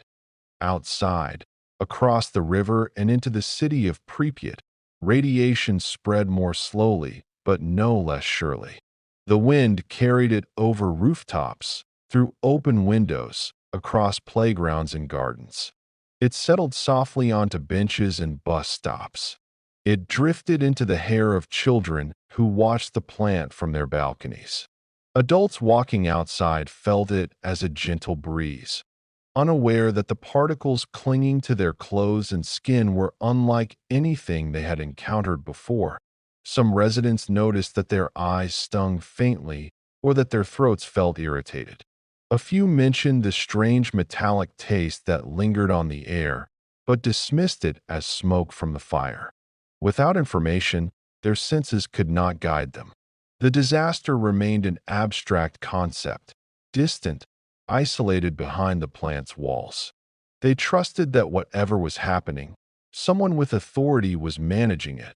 But inside the higher floors of Pripyat's apartment buildings, a few uneasy observers began to realize something was deeply wrong. A woman on the 9th floor of a residential block watched as fire trucks converged on the plant with remarkable urgency. She noticed men moving strangely, some stumbling, some appearing to faint. She saw the flames rising impossibly high and the smoke drifting in unnatural patterns, illuminated by the eerie glow from the open reactor. She would later recall feeling a tightening in her stomach, a sense of dread she could not explain. Radiation monitors inside the plant, those that hadn't been destroyed in the explosion, were giving readings far beyond their upper limits. Some registered the maximum values and froze. Others flickered briefly before dying, overwhelmed by the intensity of ionizing particles. Operators attempting to use handheld detectors found them cracking with static. Many dismissed the faulty readings, believing the devices were malfunctioning. They did not realize the devices were accurately reporting conditions the designers never imagined would occur, in the turbine hall. Water mixed with radioactive debris to form contaminated pools that workers unknowingly waded through. Their boots acted as temporary shields, but the water splashing onto their pants and hands delivered doses that would soon take a lethal toll. They shouted to one another through the roaring noise, unaware that the dust floating through the air was entering their lungs with every breath. Throughout the plant, the invisible enemy moved with ease. It embedded itself in clothing fibers. It settled into open wounds. It clung to hair and eyelashes. It seeped into the pores of exposed skin. And still, most of the men kept working, driven by a determination to save the plant or by the belief that the danger was limited and manageable. Meanwhile, the sky continued to glow above them, a silent reminder of the reactor's deadly heartbeat. Blue-white flames flickered across the ruin, casting moving shadows that stretched across the ground like searching fingers. Smoke drifted through the night air, carrying radioactive isotopes far beyond the plant's perimeter. Every second, the invisible tide advanced further. Pripyat slept. The plant fought, and radiation moved without restraint, shaping the destiny of thousands long before they awoke to understand what had happened. The night, once ordinary, had transformed into something surreal, the kind of night that changes not just lives, but history itself. As the night deepened into the early hours of April 26th, the invisible enemy released from the heart of reactor number 4 began to map its path across both the plant and the sleeping city beyond. Radiation did not rush outward. It drifted, spreading with quiet inevitability. It did not discriminate between steel or skin, young or old, machines or lungs. It was a force that acted without malice, yet its consequences were devastating. Inside the plant, the fire brigades fought desperately to control what they still believed was a conventional blaze.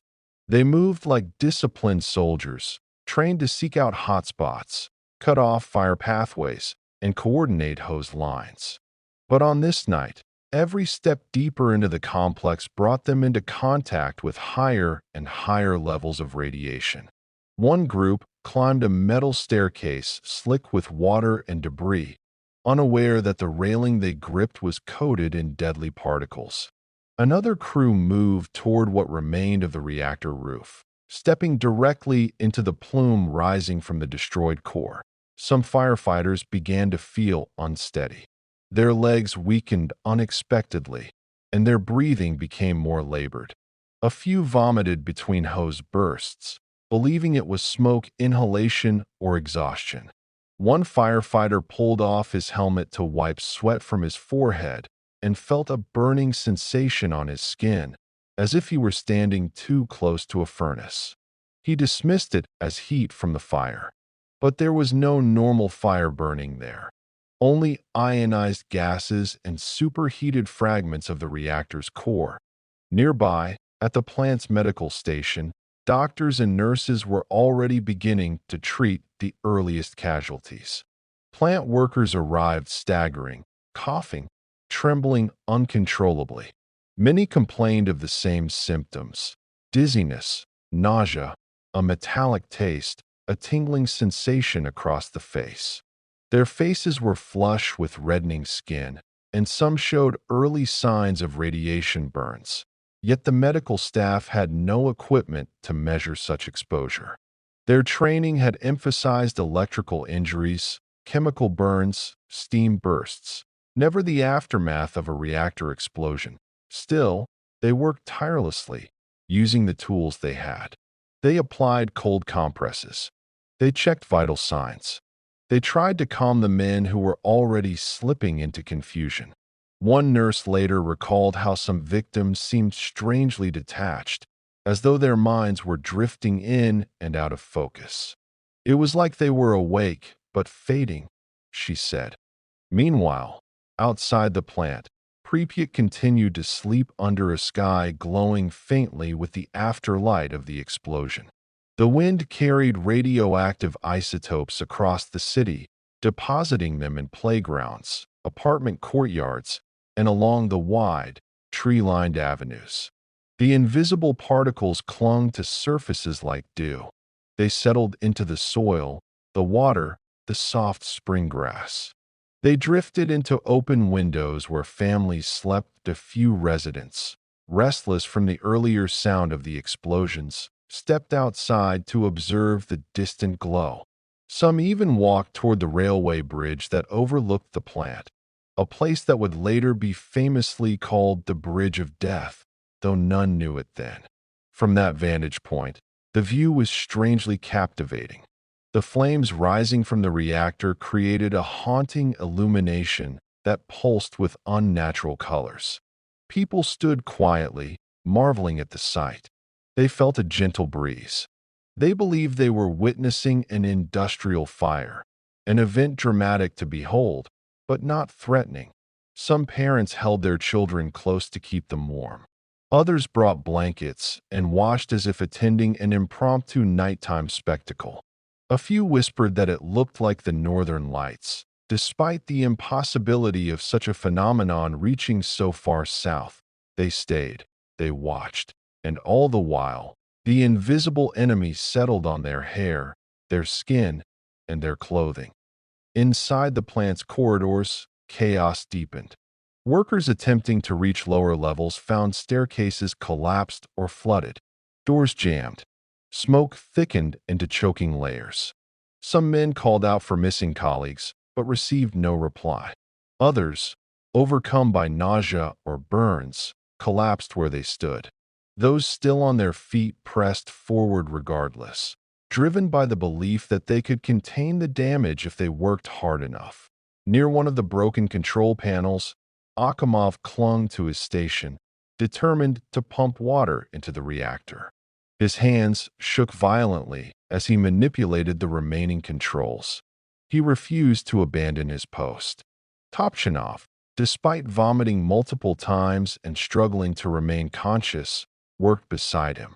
Both men continued to believe that if they could restore coolant flow, they could prevent a larger disaster. Neither realized that the reactor's core was already destroyed, scattered in molten fragments beyond any possibility of containment. Dyatlov, limping from injuries sustained during the explosion, moved between rooms with a rigid determination.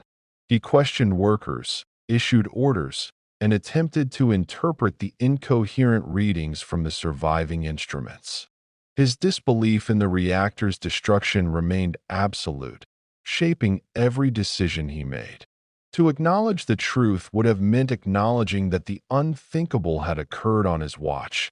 Outside the thick walls of the plant, radiation monitors located near the perimeter began to spike, numbers rising far beyond safety thresholds. But because those devices were not connected to an alarm system designed for such extreme levels, the readings went unobserved. The invisible tide moved freely, drifting outward across fields and forests that in the rural villages surrounding Pripyat. Farmers awoke briefly to the distant noise, peered out their windows, saw the faint glow, and returned to sleep. Birds fluttered from their nests, confused by the shifting light. Stray dogs ran in circles, whining softly, their instincts alerting them to something humans could not sense that by 3 a.m. Radiation had already begun affecting plant workers in unexpected ways. Men reported sudden blindness when exposed to bright flashes from the flames. Others described a sensation like pins and needles spreading across their limbs. One worker who had approached the remains of the reactor hull found his fingers blistering rapidly, though the air around him felt cool, but none of these symptoms connected in the human mind as radiation. They were simply strange, unexplained, misunderstood. Radiation does not demand attention. It simply waits. It was waiting now, accumulating in bodies, saturating the soil, drifting across the landscape like an unseen storm. Each step a worker took, each breath a resident inhaled, drew them deeper into the unfolding tragedy. The night hid the truth well, but dawn was coming, and with it, the first light that would reveal just how far the invisible enemy had traveled. Chapter 8. The Firefighters of Chernobyl. Into the glow, the first firefighters who arrived at the Chernobyl nuclear power plant in the early hours of April 26 stepped into a world that felt familiar only for the first few seconds. They had answered countless emergency calls before: industrial fires, electrical faults, chemical leaks, but none of those experiences prepared them for the haunting glow rising from reactor number 4. To them, the scene carried the hallmarks of a serious blaze, but not one that appeared insurmountable. Flames leaping into the sky, plumes of smoke curling upward, debris scattered across the plant grounds. These were all things a firefighter could face without fear. And so they did what they always did. They ran toward the danger, not away from it. The crew led by Lieutenant Vladimir Pravik arrived moments after the explosion. Their fire truck screeched to a halt near the building, and as the men jumped out, they were met with a sight so strange that several paused in disbelief. The air shimmered with a faint blue light that flickered across the wreckage like an otherworldly fog. The roof of the reactor building was already engulfed in flame, glowing with a brilliance that seemed too bright for an ordinary fire. And somewhere beneath that brilliance was a deeper glow, an eerie radiation-induced luminescence, though none of them understood what that meant. Pravik barked orders with practiced authority. Adrenaline surged through the men as they hauled hoses and equipment across the gravel, their boots crunching over pieces of graphite and metal that clattered beneath them. They stepped around debris without realizing that some pieces had once been part of the reactor's core. Some glowed faintly red, Others steamed as the cool night air met their superheated surfaces. A firefighter named Tightnock later remembered thinking that the debris felt warm, like it had just come from a furnace. He did not know that the warmth he felt was not from heat, but from gamma radiation penetrating his skin. Their goal was clear: prevent the fire from spreading to the adjacent buildings, especially Reactor Number 3. But the fire they now faced was unlike anything they had ever encountered. Flames rose in jagged tongues, shifting colors from orange to blue to white. Water hissed violently when it struck burning graphite, producing pillars of steam that carried radioactive particles straight into their faces. Despite these signs, the men pressed on, driven by duty and the belief that this was a fire like any other on the roof of the turbine hall. Conditions were even more hazardous. Firefighters assigned to this area encountered an environment that defied their senses. The building shook intermittently from smaller explosions deeper within the plant. Debris rained down from above, some pieces so hot they scorched the rubber soles of their boots. The roof felt unstable beneath their feet, shifting slightly as structural supports burned away. And scattered all around were chunks of graphite from the reactor core, each piece emitting radiation far beyond lethal levels. Some of the men kicked the graphite aside to clear paths for their hoses.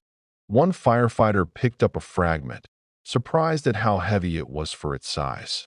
He tossed it over the edge of the roof without realizing that in that moment he had absorbed more radiation than a worker in a nuclear plant might receive in decades. Another firefighter wiped his forehead and felt his skin stinging, as though exposed to sunlight after hours of darkness. But the night was cool. The fire was distant. The sensation made no sense. Still, they fought on the ground below.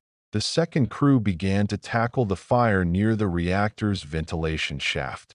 They worked in close proximity to the open core, not knowing the intensity of the radiation pouring into the night. Some of the men later described seeing the sky sparkle, as if dust or ash were catching the light. In reality, they were witnessing ionized air reacting to extreme gamma radiation. The shimmering particles were not ash, but death drifting on the breeze. Minutes passed, each one delivering a new wave of exposure. The men began to feel strange sensations. Their throats felt raw, their mouths filled with a metallic taste that grew stronger with each breath. Some felt their vision blur. Others experienced sudden nausea. These symptoms were early markers of acute radiation sickness, but the firefighters misinterpreted them. Many had fought toxic chemical fires before. Nausea and blurred vision were not unusual in those conditions. They believed the symptoms were temporary. They believed they would recover once the fire was under control. Pravik continued directing the teams, his voice hoarse from smoke and strain. He knew the fire had to be stopped from reaching the remaining reactors. That was the priority. The plant was too important, too powerful, too central to the region's energy grid to be allowed to burn unchecked.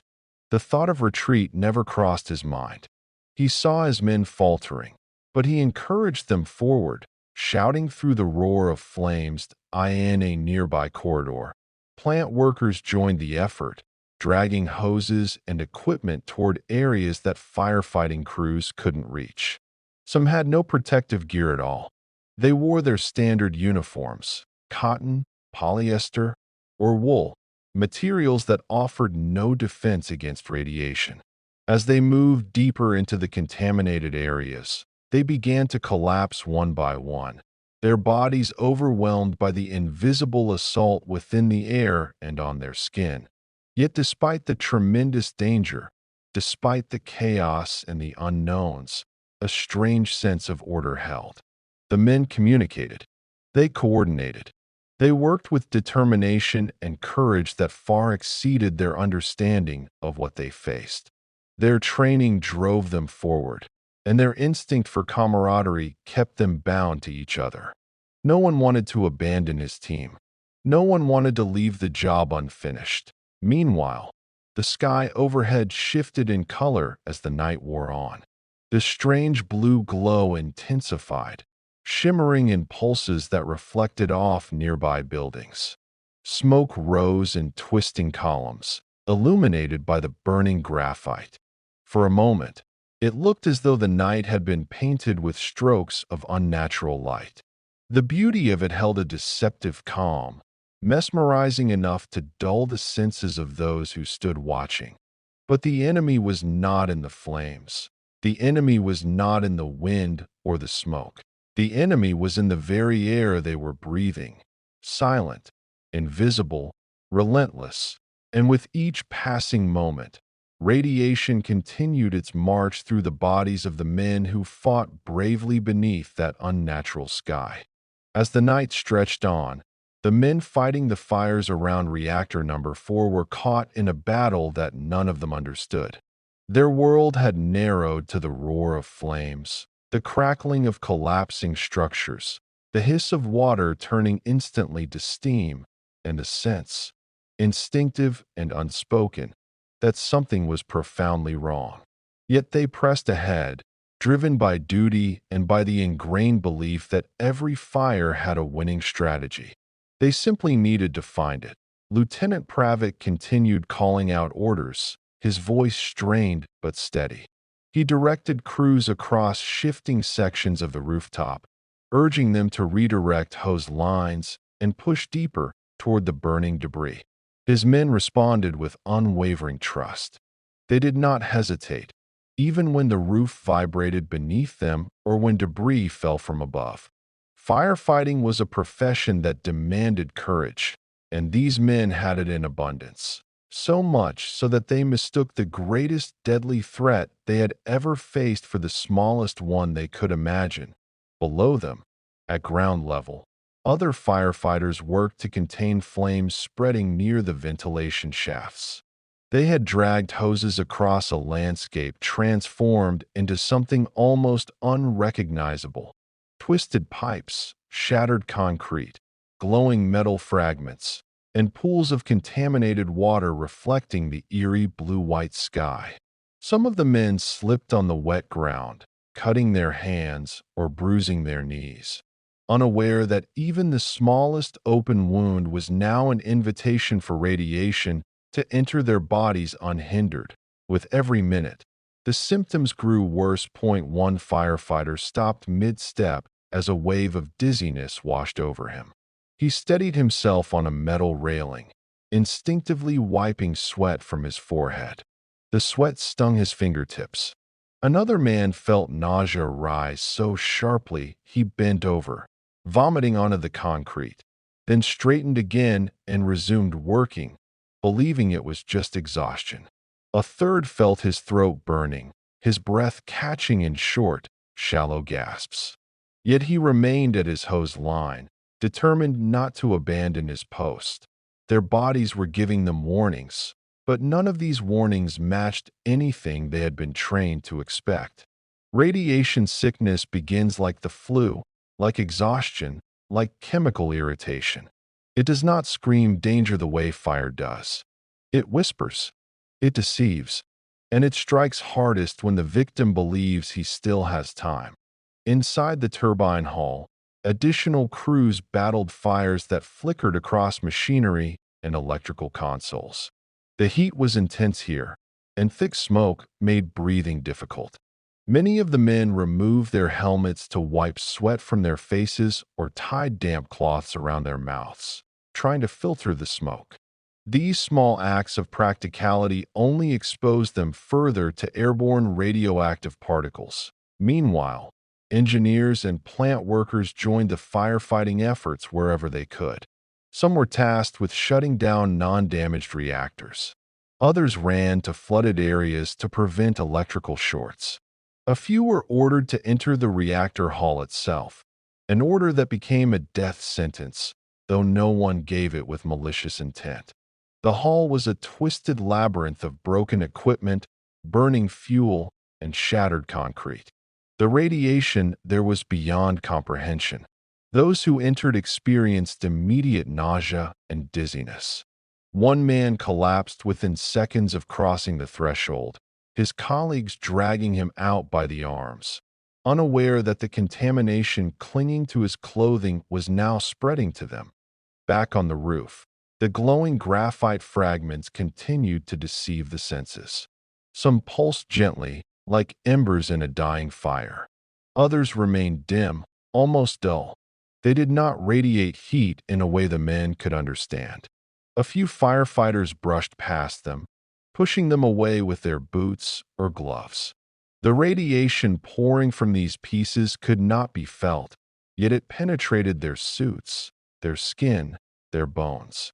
Later testimony would reveal how some of the men joked about the strange debris, unaware that those jokes were forming the last ordinary words they would ever speak before illness overtook them. As the minutes stretched into hours, the men began to show more pronounced signs of radiation poisoning. Skin reddened across cheeks, foreheads, and hands, as though sunburn had appeared out of nowhere. Lips cracked. Some firefighters noticed their vision blurring or darkening at the edges. Others felt stabbing headaches that made concentration difficult. Still, the thought of retreat never surfaced, not because they were reckless, but because their sense of responsibility was stronger than their fear. They believed lives depended on them. They were right, but they did not know that their own lives were already slipping away. The plant grounds were now swarming with emergency crews from different districts. Trucks arrived one after another, their tires crushing fragments of radioactive fuel into dust. The new arrivals stepped into the same invisible danger without hesitation. They saw flames. They saw smoke. They saw men working. And so they joined, assuming the situation was under control. No one informed them otherwise because no one in command yet understood the truth. Inside the control room, Akimov and Topchinov worked with increasing desperation. Their bodies trembled. Their skin flushed a deep red. Yet they continued trying to restore coolant flow to the destroyed core.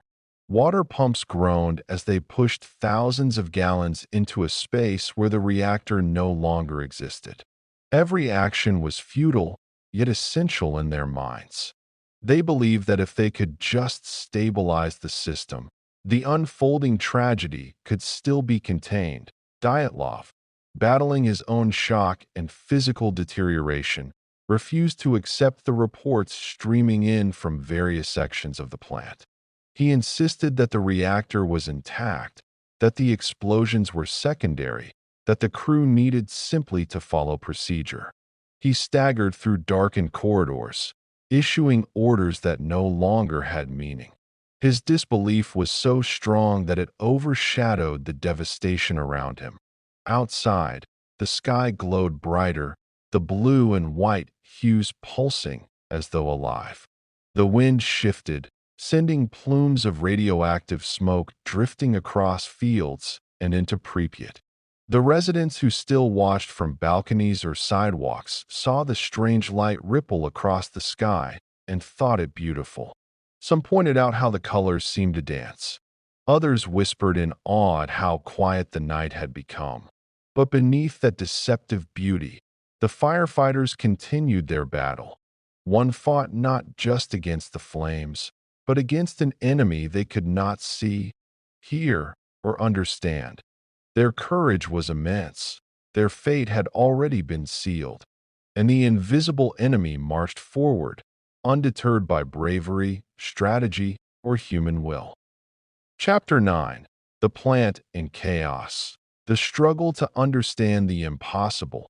In the moments following the explosion, the Chernobyl nuclear power plant became a labyrinth of smoke, broken machinery, and rapidly escalating confusion. Nothing within its vast concrete walls resembled the ordered environment that had existed just hours before. The routines, hierarchies, and procedures that once guided every movement of its workers dissolved into a desperate struggle to understand what had happened.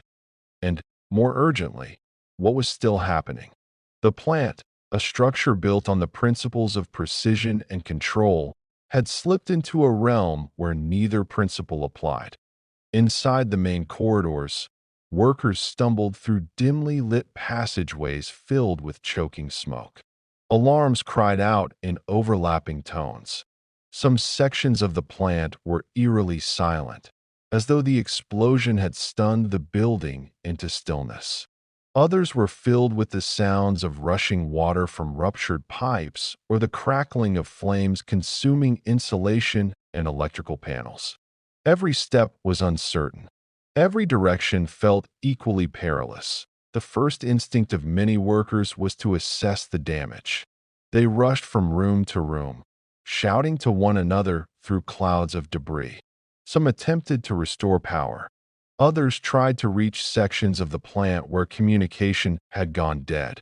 In the midst of this chaos, nobody knew which areas were safe, which were unstable, or which were flooded with radiation. The plant had become a dark maze filled with invisible threats. In the control room of Reactor Number 4, the men were facing the crushing weight of realization. They had spent the initial minutes after the explosion in denial, refusing to believe that the reactor could have been destroyed. But as more reports came in, accounts of missing walls, open flame near the core, glowing debris scattered across the roof, the truth sank in with a slow, painful inevitability. Akimov, pale and trembling, clung to the belief that water pumped into the system could fix something, anything. He directed workers to continue forcing coolant into pipes that no longer led to a functioning reactor. His mind, conditioned by years of training, latched onto procedure. Procedure meant order. Order meant control. And control was the only thing that could keep panic at bay. Beside him, Topchinov battled the symptoms of radiation poisoning even as he worked. His hands shook so badly he struggled to operate the controls. His eyes watered, blurring the readings on the panel. Yet he refused to leave his station. He believed he bore responsibility for the chain of events that led to the explosion.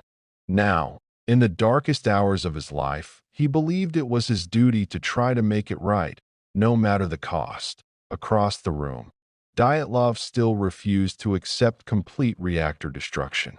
His voice echoed through the space as he argued with subordinates, demanding proof of the impossible. He insisted the explosion was caused by a hydrogen buildup or a steam rupture, but not the core. Never the core. His denial was not simple stubbornness. It was the collapse of a worldview. Every engineer at Chernobyl had been taught the same truth. An RBMK reactor cannot explode. To accept the explosion as real was to accept that everything he had built his career on, every assumption, every lesson, every rule, was flawed. Meanwhile, elsewhere in the plant, other workers were moving blindly toward danger that a group descended a staircase toward the bubbler pools, hoping to check for water damage. As they approached the lower levels, the heat intensified, and the air thickened into an unbreathable mixture of steam and radioactive dust. The men struggled forward, coughing violently, unaware that the water in the pools had already become highly contaminated. Some made it only halfway before collapsing. Others pressed on, determined to complete their task, their bodies already absorbing lethal energy with every breath. Above them, in the ventilation building, technicians attempted to read pressure gauges and airflow meters, trying to determine whether toxic gases were spreading through the plant. Some meters displayed numbers so high they seemed impossible. Others had been fried by the explosion, offering no information at all. The technicians exchanged confused glances, wiped sweat from their faces, and tried to piece together a picture of the invisible dangers swirling around them. But the more they analyzed, the less they understood. Throughout the plant, the crisis grew deeper not only because of the physical damage, but because of the system itself. The Soviet nuclear industry operated on secrecy and hierarchy. Questioning orders was rare. Admitting ignorance was frowned upon, and acting independently could be seen as insubordination. These unwritten rules now clashed catastrophically with the reality unfolding before the workers. When some men returned from the reactor hall with reports of glowing debris, others dismissed the accounts as exaggerations born from fear. When technicians reported that radiation meters were maxed out, supervisors claimed the devices must be faulty. When firefighters began collapsing unexpectedly, medics assumed smoke inhalation or exhaustion. The truth, that radiation was saturating the plant, was too overwhelming to accept without official confirmation. And that confirmation did not come up on the roof of the turbine hall. Fires continued to burn despite the firefighters' best efforts. The flames flickered like ghostly ribbons, fed not only by materials, but by the heat of radioactive decay. The men worked tirelessly, moving from one hot spot to another, unaware that the invisible cloud enveloping them was doing its own work, dismantling their bodies cell by cell. One firefighter attempted to radio for guidance, but received static. Another shouted down to workers below, who could barely hear him over the roar of the blaze. Back near the control room, a group of engineers huddled around a table, drawing diagrams and trying to understand how the explosion could have happened. Their faces were gray with exhaustion and disbelief. They whispered theories, none correct, none complete. They knew only that the systems meant to protect them had failed in catastrophic fashion. Outside the plant, the night air shimmered with radiation. The glow above the reactor brightened and dimmed like a heartbeat. And beyond the plant grounds, Pripyat, so close, so still, slept under a sky carrying invisible poison. Inside the plant, chaos was not a moment that it was a state point one in which confusion and courage collided, and where understanding lagged far behind the reality unfolding with every passing second. The deeper the night grew, the more the Chernobyl plant descended into a state of surreal, disoriented urgency. It was no longer a functioning power station. It was a fragmented world of collapsing structures, broken systems, and men trying to make sense of events far beyond the limits of their training. Every hallway, every stairwell, every shadowed corner carried its own version of the disaster. And in each of those spaces, workers moved with a mixture of instinct, confusion, and bravery that seemed almost unreal in the face of what confronted them in the control room. The operators continued to fight an enemy they could not see and a system they no longer understood. Alarms had stopped offering clarity. Readings flickered inconsistently or displayed numbers that defied physics.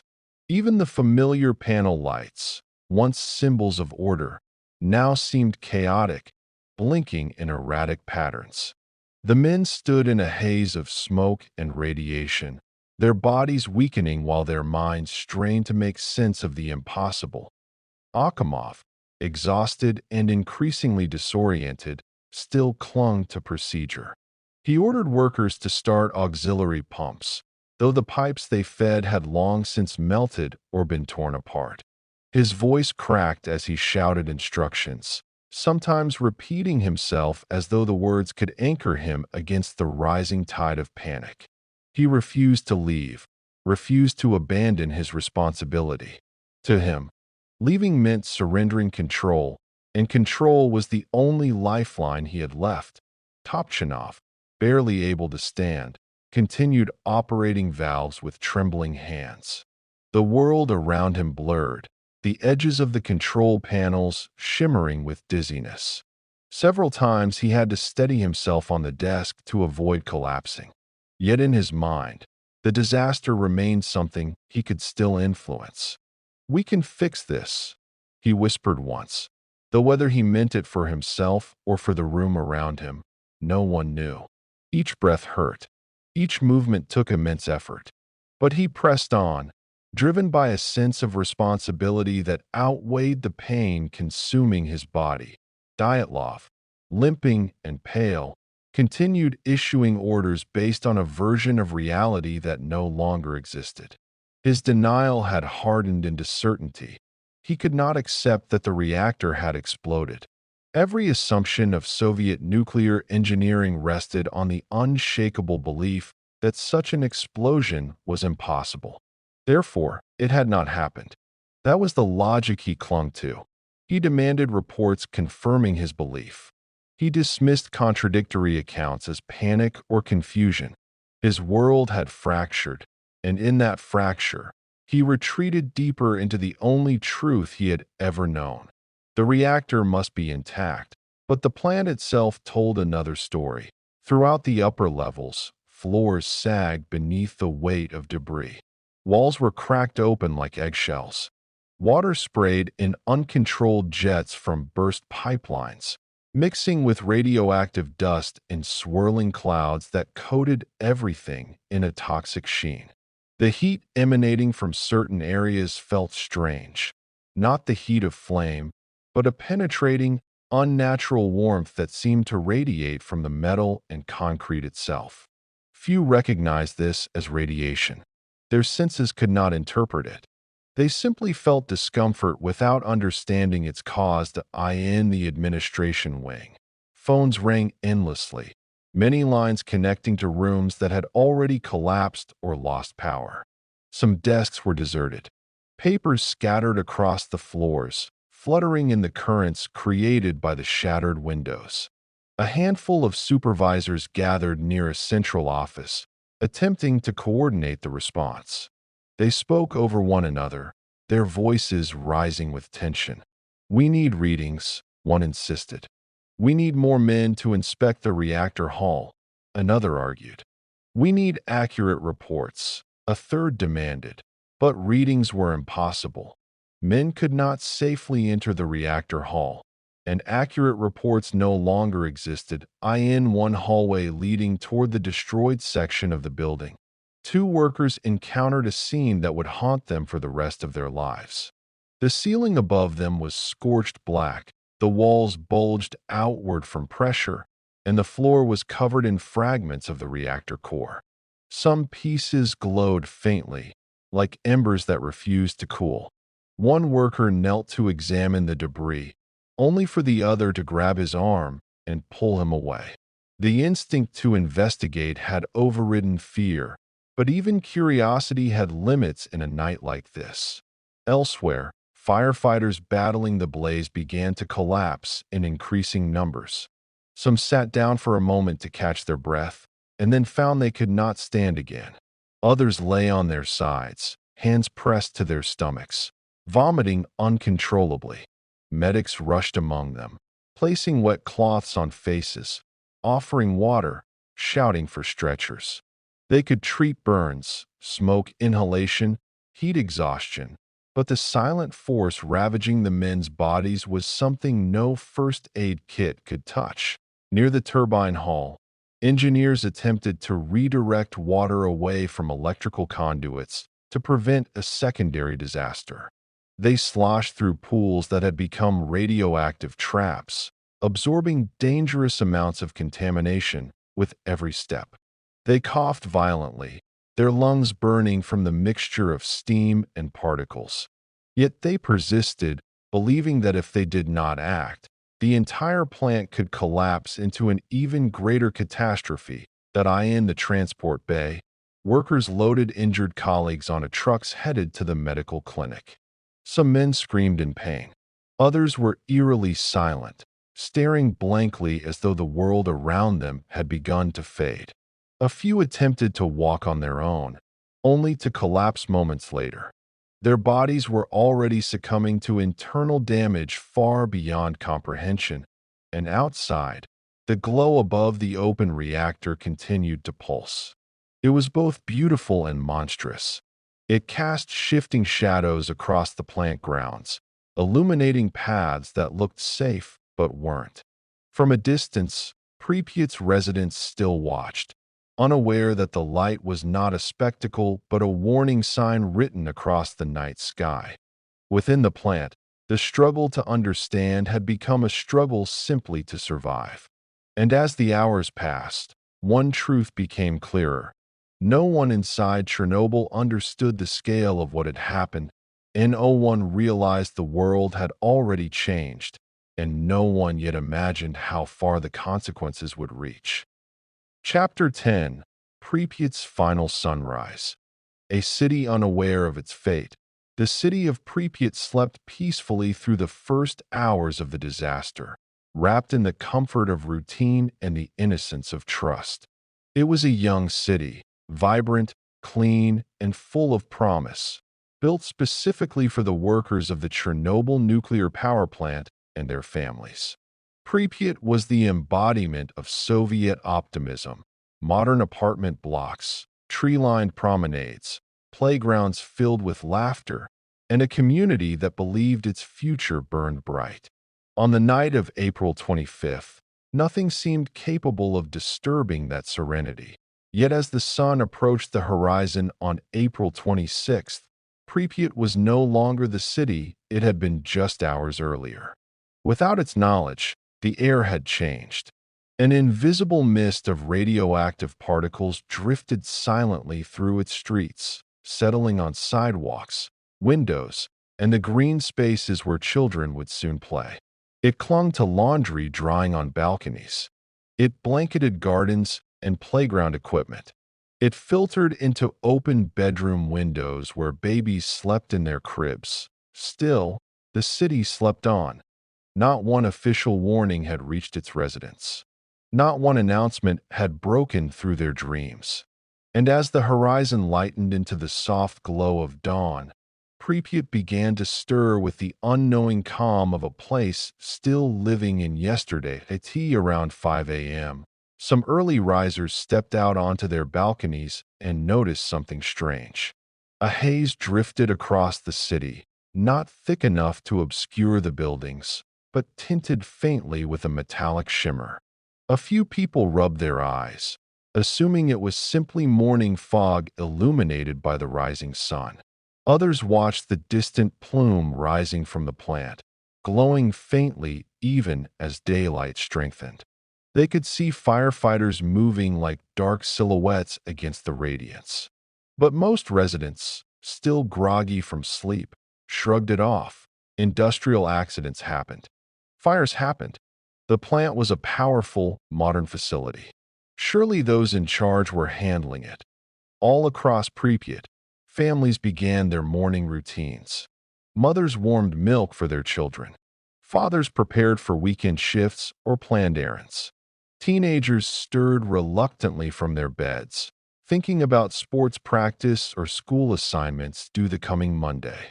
The city was alive with normalcy, unaware that every breath carried trace particles from the destroyed reactor. Those who stepped outside noticed small, strange details. Some said the air tasted faintly of metal. Dogs barked more than usual. Pigeons moved erratically, some refusing to take flight at all. A few residents brushed white dust from their balconies, assuming it was ash from the fire. Children ran their fingers through it, fascinated by its softness, unaware that the dust was a mixture of graphite, fuel fragments, and radioactive isotopes. Still, life went on. By 7 a.m., buses began their normal routes. Workers boarded them, glancing with mild concern at the smoke rising from the plant. Some joked about the night shift messing something up. Others speculated that it was a transformer fire. No one imagined that reactor number 4 was lying in ruins, open to the sky, spewing contamination with every passing second. School children dressed in their uniforms, ready for Saturday classes. Many would later remember the strange smell in the air, a smell some described as like burning rubber, others as metallic or electric. Teachers arriving early noticed the odd haze drifting through the playground, but none had a reason to suspect danger. The Soviet system had conditioned them to trust that if something were wrong, They would be told as morning advanced. More clues appeared, and a nurse at Pripyat's hospital noticed a growing influx of firefighters and plant workers arriving by truck. Burned, vomiting, trembling. Some had skin that flushed bright red. Others smelled faintly of iodine and smoke. Their clothes were covered in dust that made her fingertips tingle when she touched it. She asked what had happened, but the answers were disjointed. Some said there was an explosion. Others insisted the reactor was intact. No one spoke the word radiation. Children continued playing outside. A group of boys rode bicycles near the riverbank, amazed by the strange glow still visible over the plant. One boy told his friends he thought it looked like a magical cloud. Another said he wanted to get closer. They never realized that each rotation of their bicycle tires churned radioactive dust into the air around them. By 9 a.m., radiation levels in parts of Pripyat had risen to thousands of times the safe limit. Birds fell from the sky. Stray dogs whined softly, pacing in circles as if sensing a threat that humans could not perceive. Yet families continued their weekend errands. Some went shopping. Others cleaned their homes or planned afternoon picnics.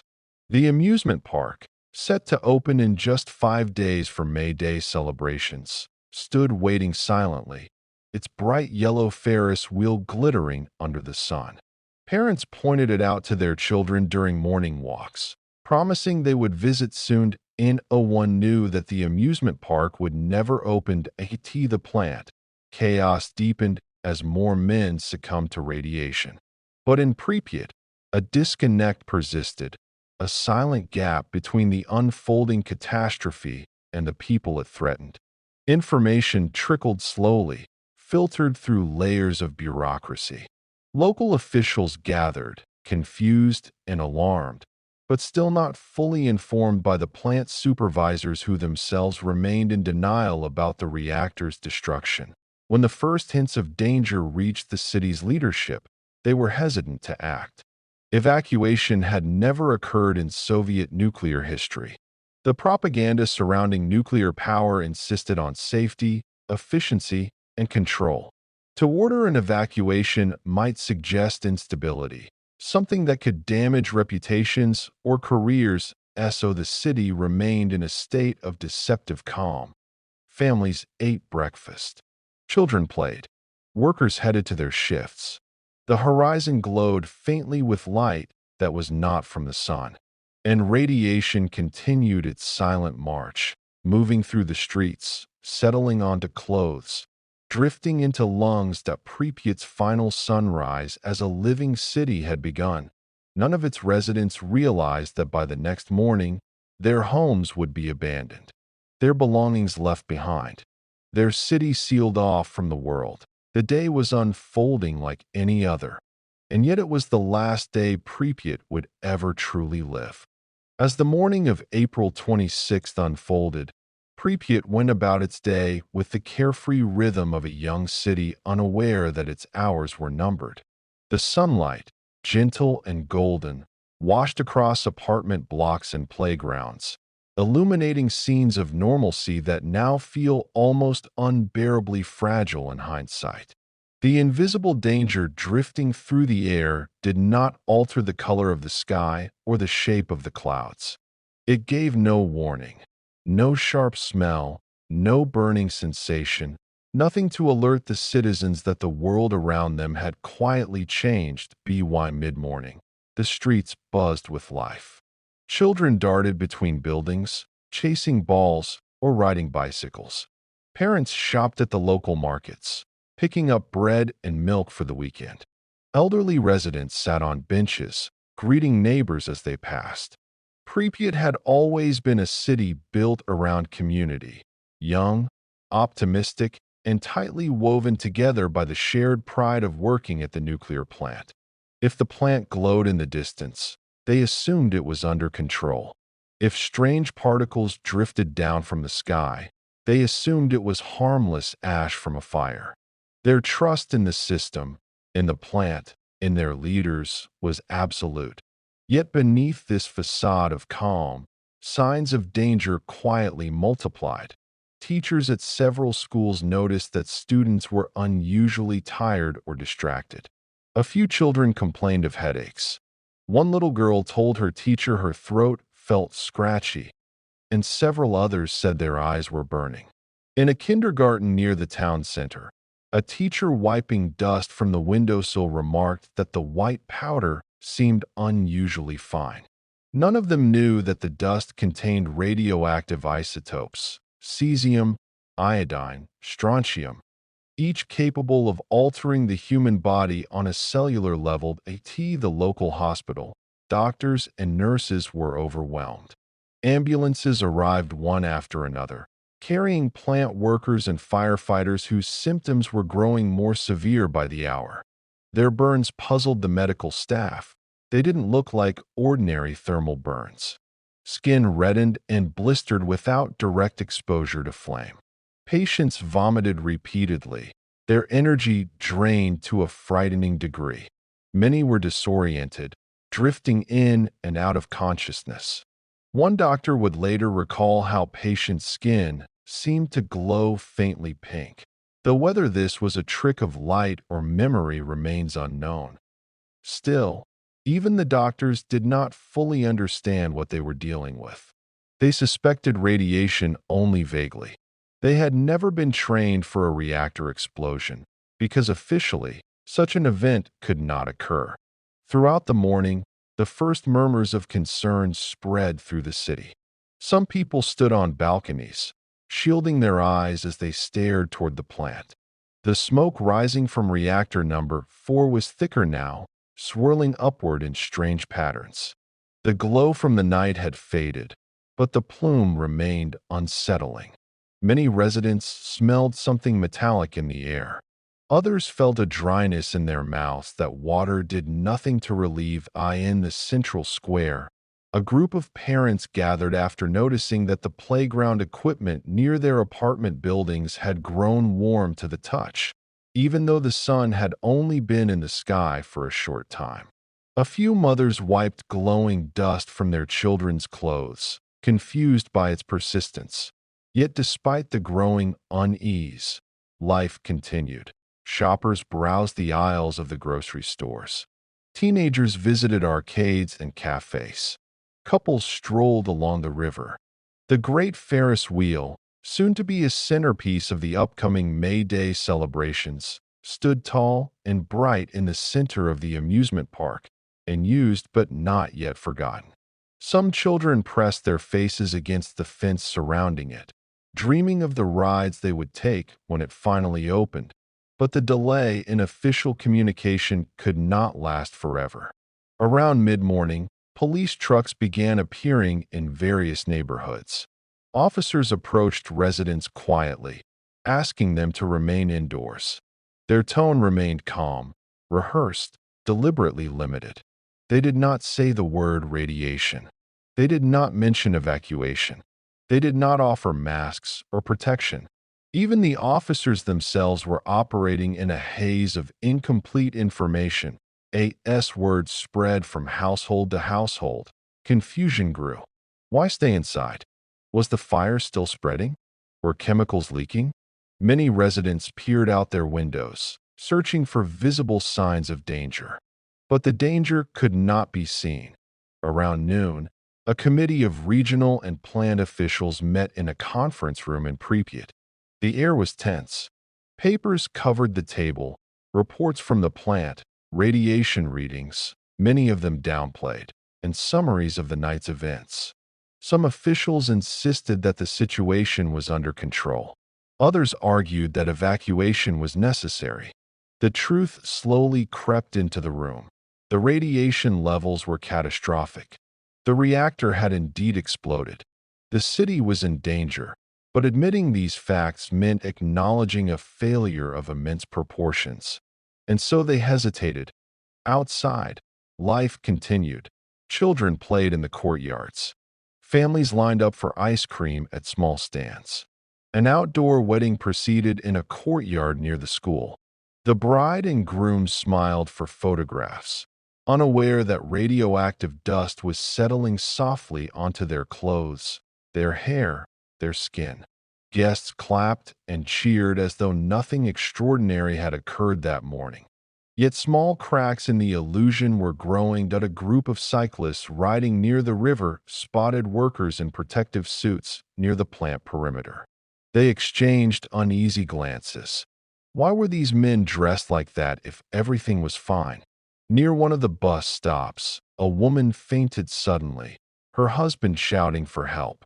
At the hospital, doctors had already begun discussing how dangerously overcrowded their wards had become by mid-afternoon. The glow around the plant intensified again as the molten core continued to burn. The plume of smoke stretched further across the sky, casting a faint shadow over parts of the city.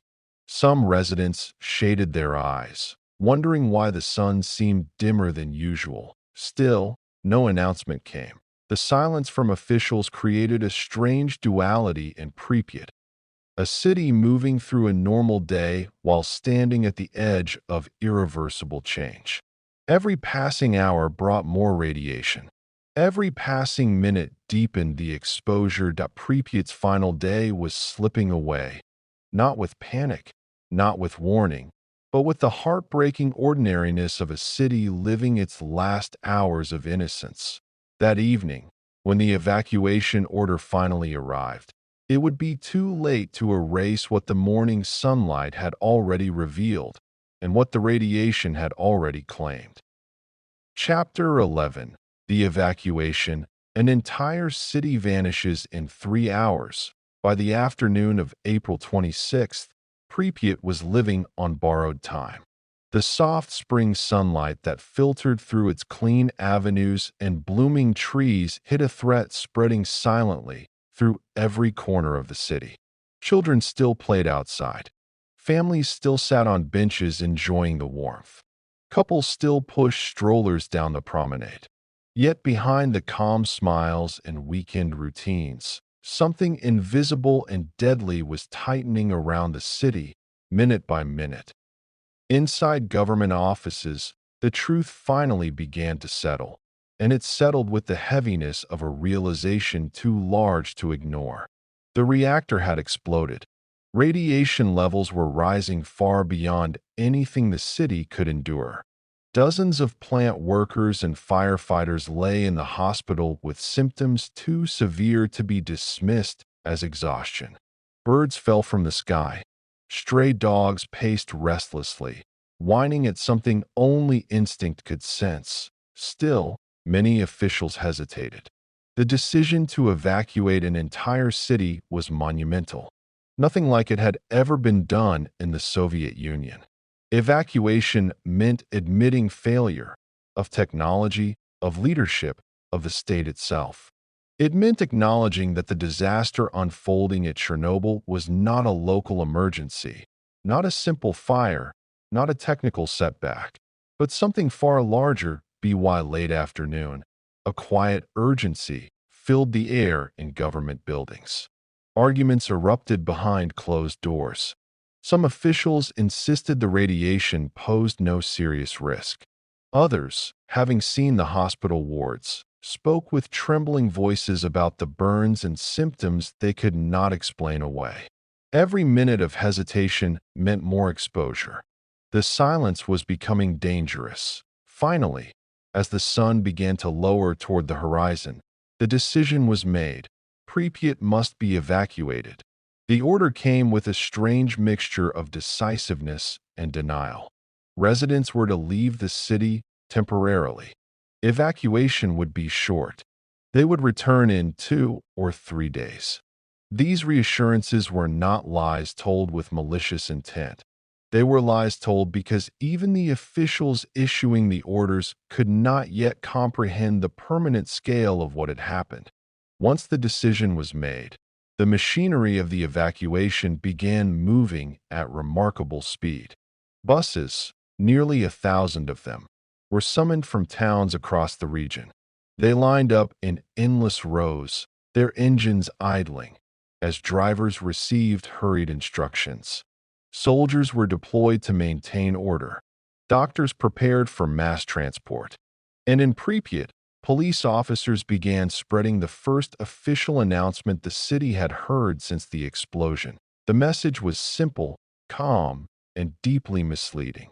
Comrades, prepare for a temporary evacuation. Take only essential items. You will be able to return soon. Loudspeakers carried the announcement across neighborhoods. Officers knocked on doors, repeating the words. Residents stood in their kitchens, living rooms, and hallways, stunned. Evacuation? Why? Some felt fear, others confusion. Many believed it was an overreaction. But the tone of authority in the officers' voices left no room for negotiation. At first, people moved slowly. They gathered documents, packed small bags, helped their children dress. Most assumed they would return by evening or the next day. The order emphasized brevity, and that reassurance shaped their actions. Many left food on the table. Some left pots simmering on the stove. Others left laundry drying on the balcony. No one packed furniture, family heirlooms, or photographs. They believed everything would still be there when they came home. By 5 p.m., the streets were filled with people walking toward designated bus stops. Families clutched their children's hands. Elderly residents leaned on canes or were helped along by neighbors. Pets followed alongside but were not allowed on the buses. Some dogs sensed the separation and whimpered, refusing to leave their owners' sides. Others chased the buses long after they pulled away. For many residents, the city looked strangely beautiful in the afternoon light. The trees glowed a soft green. The river shimmered.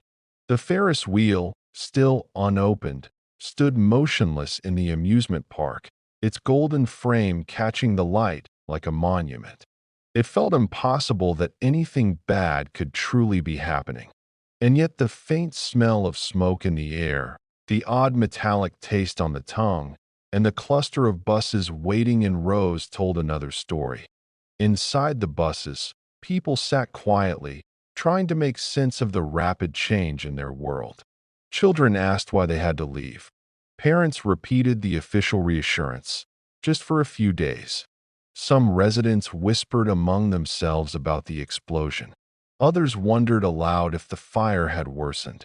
The word radiation was rarely spoken, and when it was, it came out uncertain, halting, as though saying it too confidently might make it real. As buses filled and engines rumbled to life.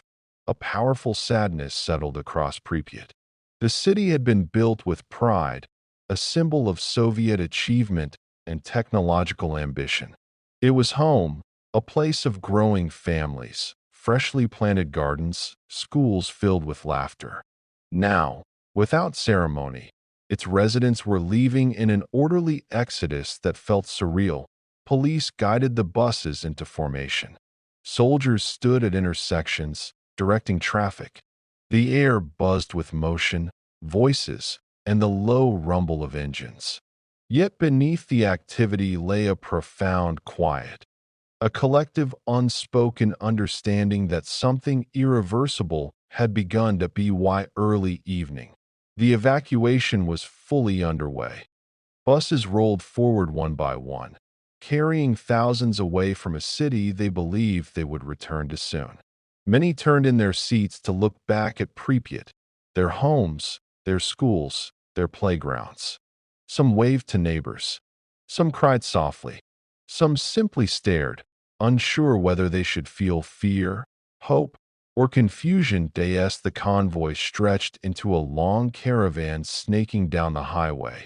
The sun dipped lower, casting long shadows across the emptying streets of Pripyat. A city built for decades was being emptied in hours. The city alive with promise was now silent. The city unaware of its fate was leaving itself behind. And not one resident knew that none of them would ever return to live there again. As the evacuation unfolded, Pripyat entered a strange liminal state, a place caught between life and abandonment. The streets that had been bustling just hours earlier now filled with orderly lines of people, each carrying only a small bag, each wearing an expression caught somewhere between confusion and reluctant acceptance. It was not panic that shaped the scene, but disbelief. The citizens of Pripyat had placed their trust in the authorities for so long that even in this moment of crisis, they followed instructions with quiet discipline. The buses lined up with mechanical precision.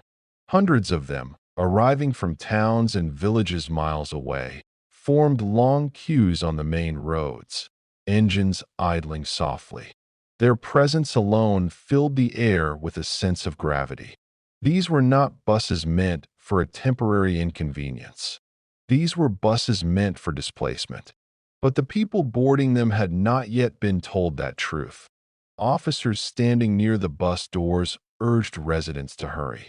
Many families arrived clutching small satchels, still unaware of what to pack for a journey they believed would last only a weekend. Children held toys or books in their hands. Mothers carried infants wrapped in blankets. Workers who had finished night shifts at the plant walked slowly, still dazed from exhaustion, unaware that the dust on their uniforms was radioactive. Some residents attempted to reassure one another. It's just temporary. They're being overly cautious. We'll be home by Monday. These words floated through the crowd like fragile threads of normalcy. People repeated them not because they believed them, but because they needed to. In moments of uncertainty, hope often becomes the only tool people have to steady themselves. As the final buses filled, pets began whimpering beneath balconies and stairwells.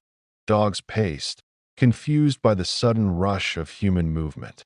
Cats watched from windowsills. Children tugged at their parents' hands, asking if their pets could come too. The answer, delivered softly and with visible discomfort, was always the same.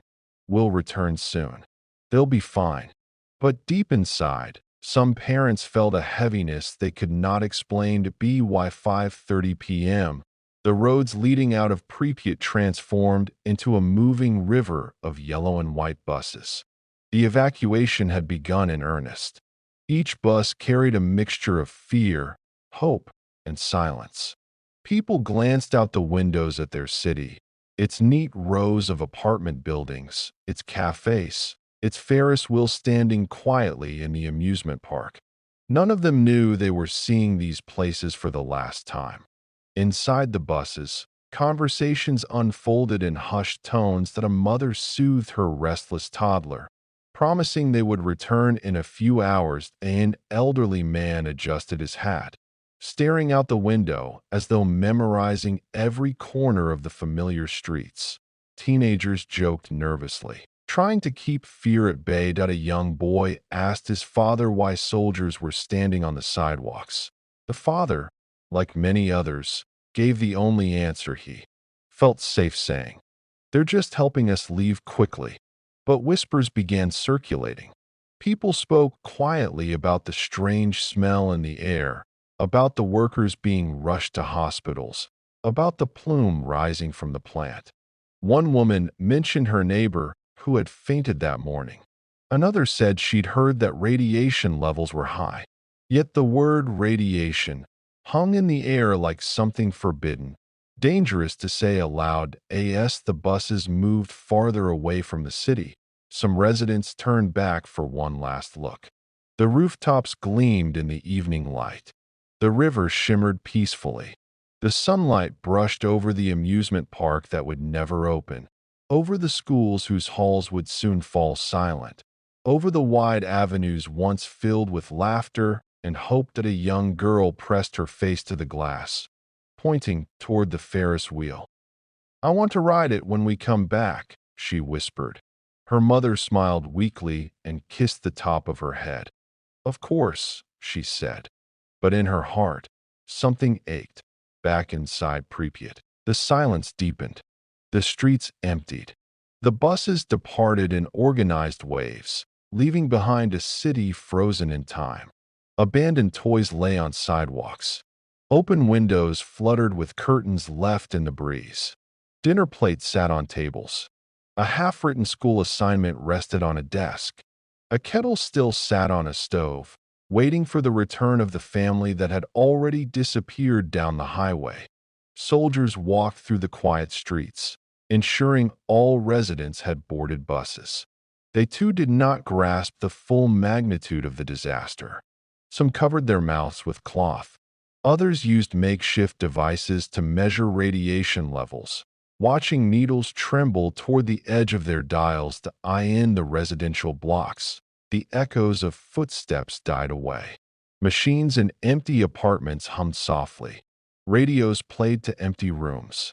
It was as though the city held its breath, aware, somehow, that it had been left behind on the road outside Pripyat. The caravan stretched for miles. Sunlight filtered through the bus windows, warming the shoulders of passengers who watched the familiar landscape change into countryside. A few people dozed, exhaustion finally overwhelming them. Others clutched their bags tightly, sensing an unease they dared not voice. Some stared straight ahead, unable to look back. The evacuation took just 3 hours. 3 hours to empty a city built over years. 3 hours to uproot more than 49,000 lives. 3 hours to erase the sound of children playing and turn Pripyat into a ghost city. As the buses carried the residents farther away, one question remained in every heart. When will we go back? None knew the answer then. None knew that the answer was never. Pripyat's life as a thriving city had ended quietly, gently, with the closing of bus doors and the turning of wheels on asphalt. No explosions, no alarms, no dramatic farewell, just the soft hum of engines and the fading of voices as the city slipped into silence, the silence that would last forever. Chapter 12. A continent in the wind's path. Fallout across Europe. While Pripyat's residents were being driven away from their homes in long lines of buses, the disaster at Chernobyl had already begun to grow beyond the boundaries of Ukraine. The reactor, still burning fiercely, released radioactive materials into the air with a force and volume unlike anything the world had ever witnessed. Invisible particles, iodine, 131, cesium, 137, strontium, 90, plutonium fragments, rose into the upper atmosphere, carried upward by the incredible heat of the exposed core. The night had concealed the spread for a while, but with daylight, the true extent of the fallout became impossible to contain. The plant. The plume looked like an ordinary column of smoke, albeit tinged with unsettling hues. But once it reached the higher layers of the atmosphere, it transformed into something far more dangerous. Wind currents, powerful and indifferent, drew the particles across vast distances. The disaster that had begun as a local emergency was now becoming a continental event, quietly weaving its way through the skies above Europe to the west. The winds carried the radioactive cloud across Belarus and into Poland. People living hundreds of kilometers away noticed nothing unusual at first. No strange smells, no visible haze, no warning. Farmers walked their morning routes, counting livestock and checking fields. Children played outside. Fishermen cast nets into rivers.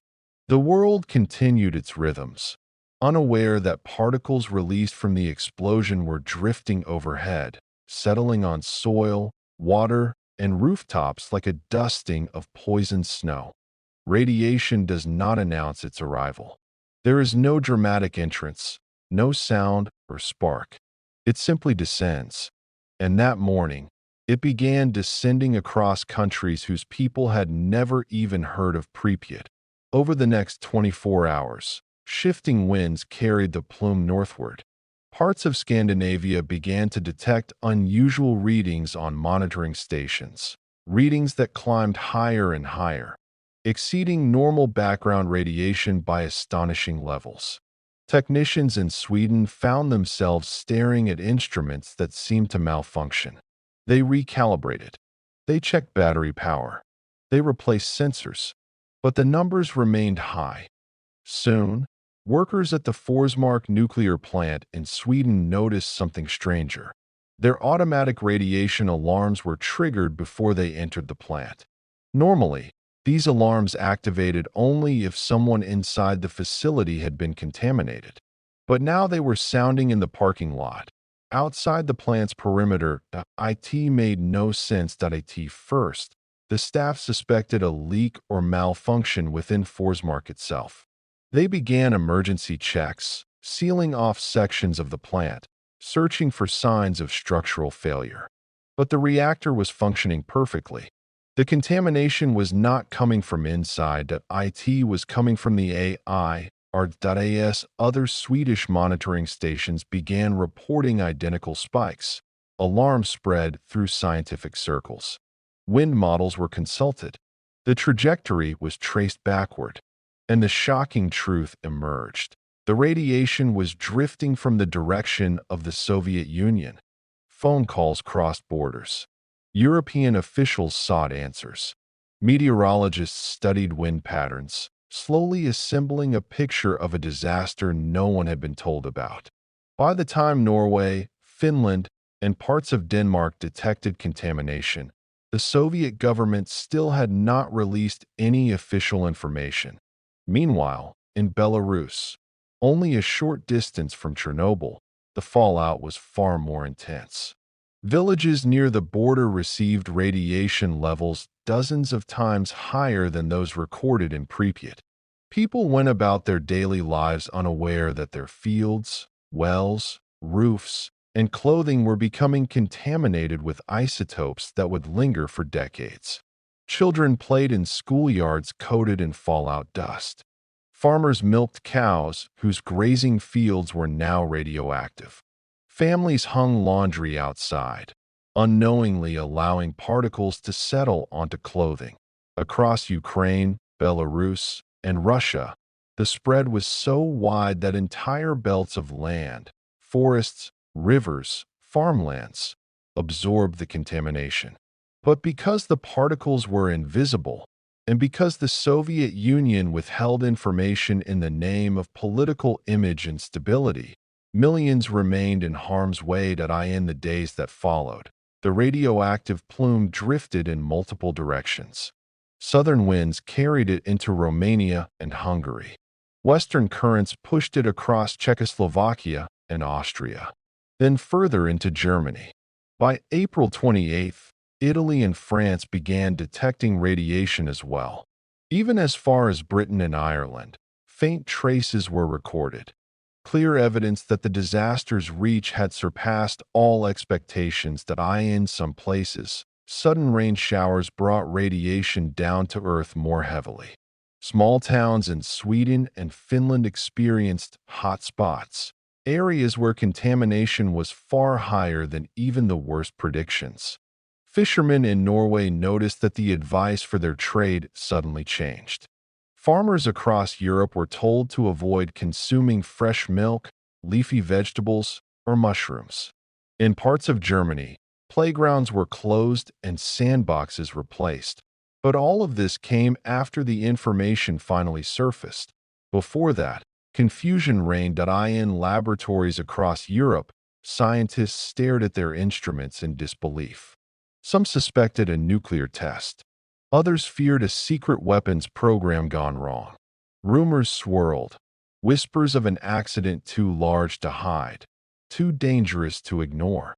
The world waited for the Soviet Union to speak. Yet the silence continued.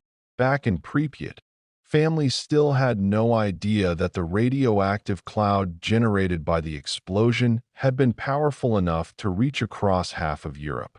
They didn't know that the wind was carrying their tragedy into other countries, into other skies, into other lives. They didn't know that the world had begun to discover what had happened before they themselves were told the truth. The disaster was no longer just a national crisis. It was becoming global, and the wind, impartial and relentless, carried the truth farther than any official ever intended. By the end of April 28th, the radioactive cloud from Chernobyl had become a traveler without borders, riding on the wind, carried by invisible currents, drifting over countries that had no warning and no preparation. In the absence of an official announcement from the Soviet Union, Europe pieced together the disaster like a puzzle assembled from scattered clues. Each new radiation reading added another piece.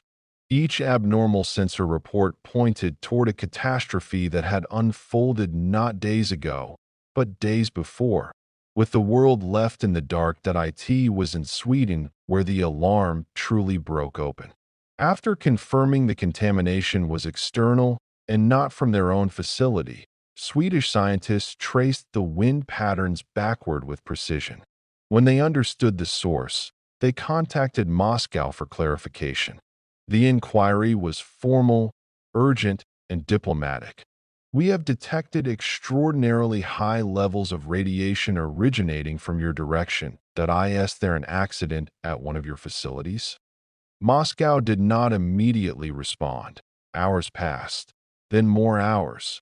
While Europe waited, the cloud moved. In Finland, radiation measurements spiked unexpectedly. Farmers noticed that the grass their cattle grazed on seemed oddly dusted. Scientists analyzing soil samples found isotopes they could not account for. In Norway, authorities detected contamination on sheep grazing in highland pastures. Even the reindeer herds of Lapland, animals that lived far from industrial regions, registered measurable levels of radioactive particles.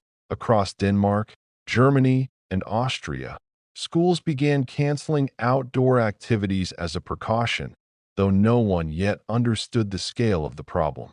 Television broadcasts in Germany warned citizens to keep children inside. Radio stations advised people to avoid drinking fresh milk and to wash vegetables thoroughly. These instructions, though vague, were grounded in the scientific truth that fallout adheres easily to grass. And what cows consume, people consume too. Still, no one in Europe knew the details. By April 29th, the radioactive plume reached as far as Switzerland and northern Italy. In some mountain regions, precipitation brought the fallout down more heavily, creating localized areas of high contamination. Scientists describe these areas as patches, as if the cloud left footprints across the landscape. In hard-hit zones, the readings rivaled those near early nuclear test sites. Meanwhile, Europeans demanded answers. Newspapers published dramatic headlines. Mysterious radiation cloud over Europe. Nuclear accident suspected in USSR. Governments scramble for information. Pressure mounted. Finally, more than 2 days after the explosion, the Soviet Union released a short statement. The announcement was brief, understated, and vague. So vague that many found it immediately suspect. An accident has occurred at the Chernobyl nuclear power plant. Measures are being taken. The situation is under control. These words echoed across European airwaves, but they satisfied no one. Scientists knew the readings were too high for control. Meteorologists knew the plume was too widespread for containment. Governments knew the truth was far more serious than the USSR admitted. Still, the Soviet announcement marked the first official acknowledgement that something had gone terribly wrong. As Europe reacted, inside the Soviet Union, tens of millions remained unaware of the danger drifting above them. In Kiev, barely 90 kilometers away, people attended parades and gatherings. Children played outside. No warnings were issued. No iodine tablets distributed. Life continued as normal, even as the radioactive plume passed overhead, leaving traces on buildings, parks, and clothing. Meanwhile, fallout continued to move across the continent. France detected radiation in the Alpine region. Britain noted increases in rainfall contamination. Ireland recorded elevated levels in sheep pastures. Even Greece saw traces, microscopic but detectable. This marked one of the few times in history when a single accident in one country had physical reach across thousands of kilometers. The spread was not uniform. Wind patterns shifted, storms altered paths, mountains blocked or redirected currents. But each day brought new readings, new discoveries, new questions. Some of the most striking stories came from smaller European communities, villages where residents noticed odd changes in nature. Beekeepers in Germany reported bees behaving strangely, some failing to leave their hives. Gardeners in Austria noticed film-like dust settling on their plants. Children in Sweden were told not to play on the grass or in sandboxes, though many had already done so for hours before any warnings came. Meanwhile, back near Chernobyl, the fallout's intensity was over 1,000 times stronger. But the Soviet citizens outside the immediate evacuation zone had not yet been told to stay indoors. They lived their daily lives while radioactive particles drifted down onto clothes hung to dry, onto the soil of gardens, onto the surfaces of public marketplaces. The gap between what officials knew and what the public was told widened into a chasm. In Western Europe, governments urged caution. Mothers were told to avoid giving their babies fresh dairy products. Farmers were advised to keep livestock indoors. Some countries temporarily banned the import of certain foods. Rainfall became a thing of anxiety. In several regions, people carried umbrellas and avoided touching puddles, afraid of contamination accumulating in water. Though most of the continent did not face life-threatening exposure, the psychological impact was profound. The idea that an invisible force had drifted so far so silently shook public trust in nuclear safety policies. Yet amidst the fear and confusion, one truth emerged clearly. The world was now aware. The reactor explosion was no longer a buried secret. The plume had exposed it, literally, by spreading too widely to hide. Radiation, indifferent to political borders, had become the messenger that revealed what the Soviet system tried to obscure. Across Europe, the fallout was not only physical. Governments questioned safety protocols. Citizens questioned the information they received. Activists questioned the future of nuclear power.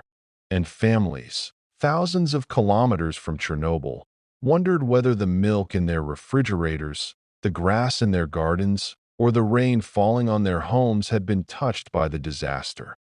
The wind had carried more than isotopes that it carried the truth, and once carried, the truth could not be blown away. Chapter 13. The World Reacts. Secrets, Rumors, and Denial. For nearly 2 days after the explosion at Reactor Number 4, the outside world existed in a fog of confusion. Europe had detected radiation. Scientists had traced its path. Governments were quietly taking precautions. Yet the country at the heart of the crisis, the Soviet Union, remained largely silent. This silence was not merely an absence of information. It became a kind of pressure chamber, where rumors swirled, speculation expanded, and fear mingled with disbelief. By the morning of April 29th, the global atmosphere was shifting. What had once seemed an isolated incident now appeared to be something far larger, far more consequential. International news networks began reporting strange increases in radiation across Scandinavia and Central Europe.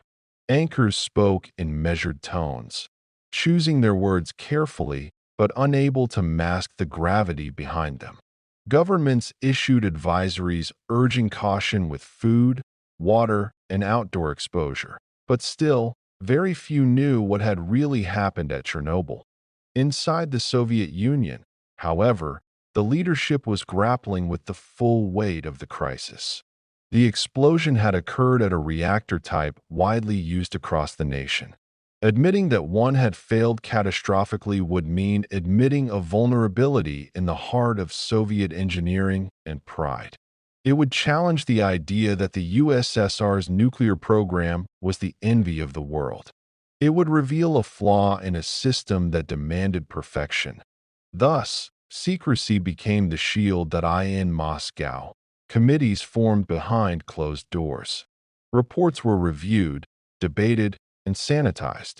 Some officials pushed for transparency, fearing the international consequences of silence.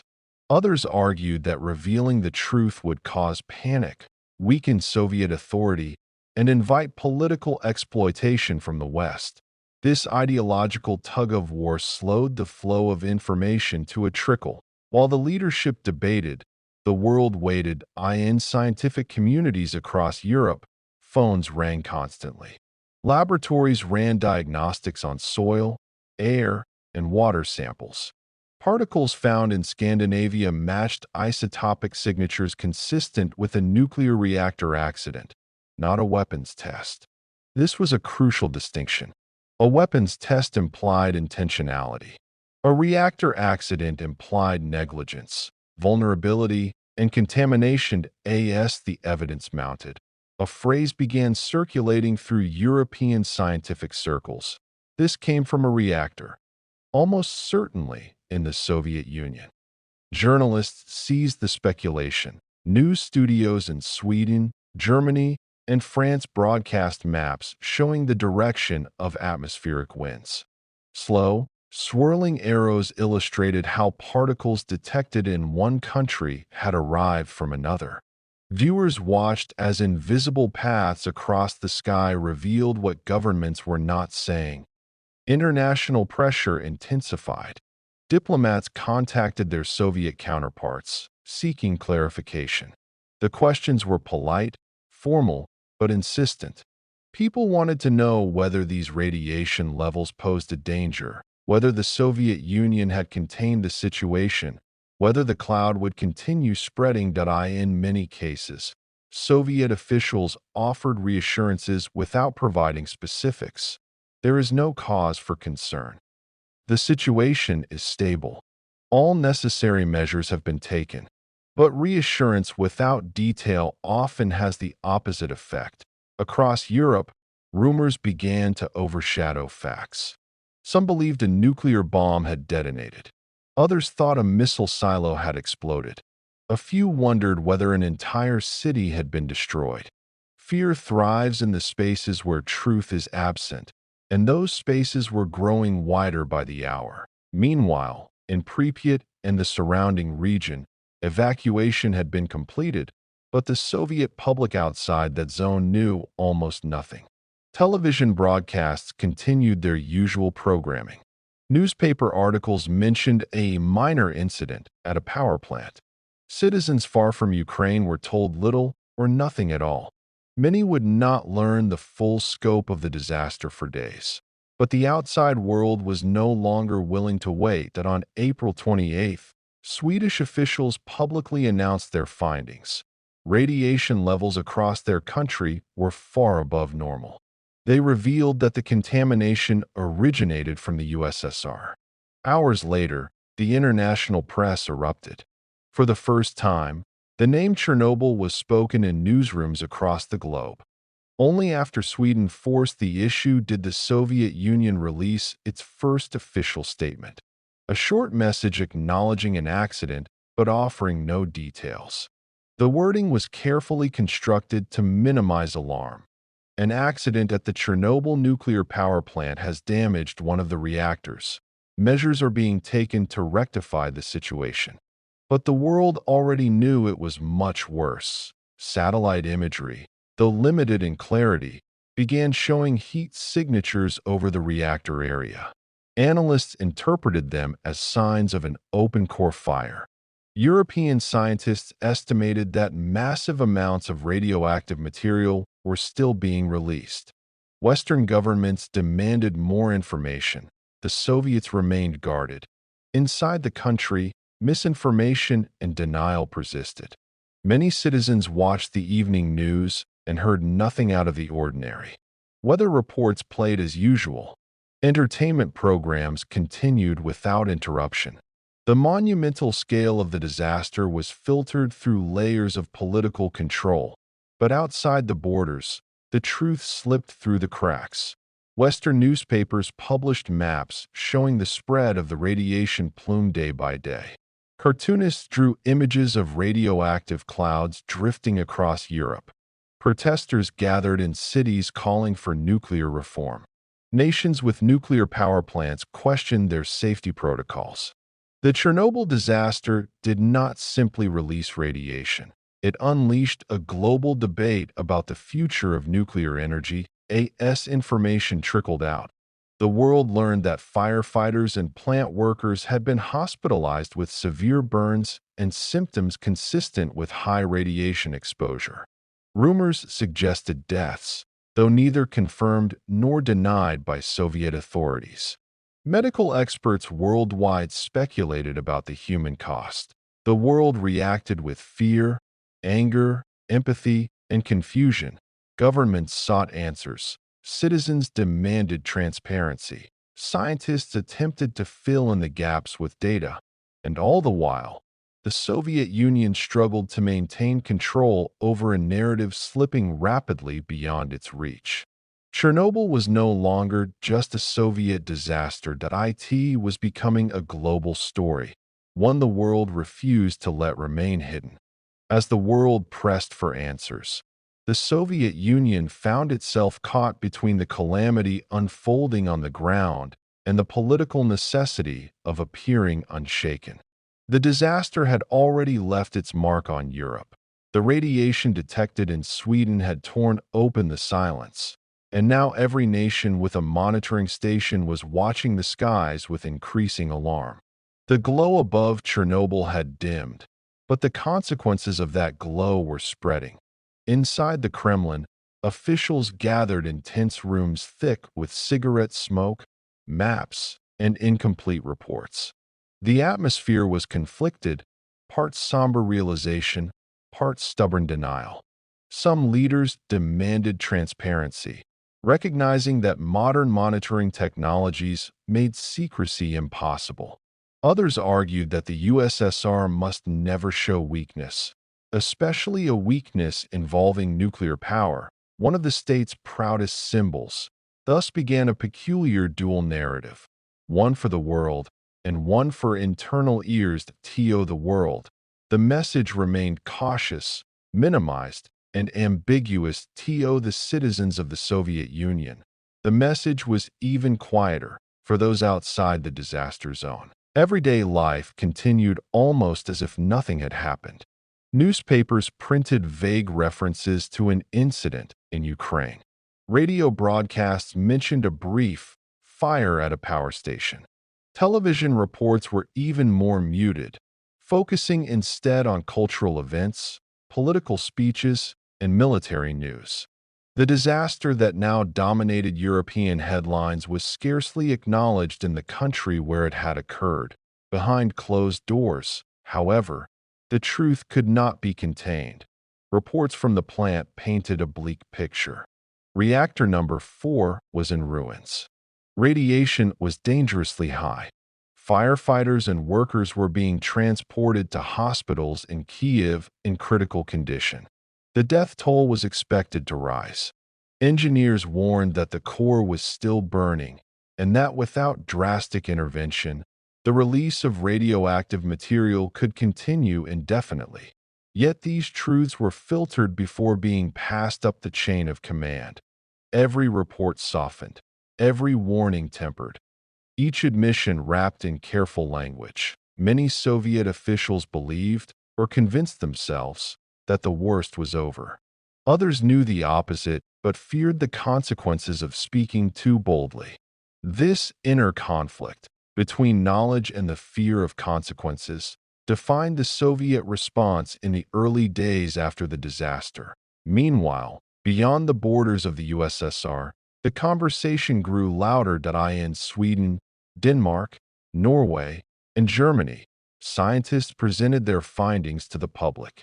Graphs showed contamination readings spiking dramatically. Maps displayed the plume's path across Europe. Television anchors, now aware that the radiation was not from their own facilities, spoke openly about the likelihood of a Soviet nuclear accident. Viewers watched nervously as experts explained isotopes, wind patterns, and potential health effects. The world's imagination raced ahead of the information. Was the fire still burning? Was the explosion larger than reported? Were more reactors at risk? Could another explosion occur? Rumors evolved into theories, and theories into myths. Some newspapers speculated that thousands had died. Others insisted the entire plant had collapsed. A few even suggested sabotage or a military accident. The lack of clear information created space for fear to fill. International agencies also demanded clarity. The International Atomic Energy Agency, IAEA, sent formal requests for details. Diplomats in Moscow repeated the same question over and over: how bad is it? But the Soviet replies remained vague. Pressure increased with every hour. Why now? Most of Europe had detected radioactive fallout in rainwater, soil, and vegetation. Countries issued advisories, some banning fresh produce and milk temporarily. Citizens bought bottled water, kept children indoors, and followed news updates with growing anxiety.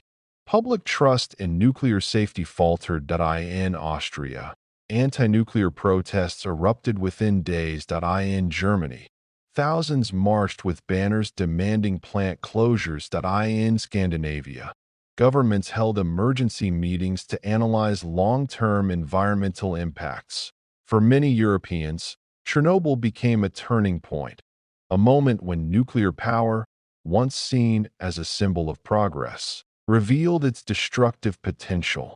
Meanwhile, inside the Soviet Union, the silence was slowly unraveling. Families of firefighters and plant workers were being contacted quietly, told their loved ones were in critical condition in Moscow hospitals.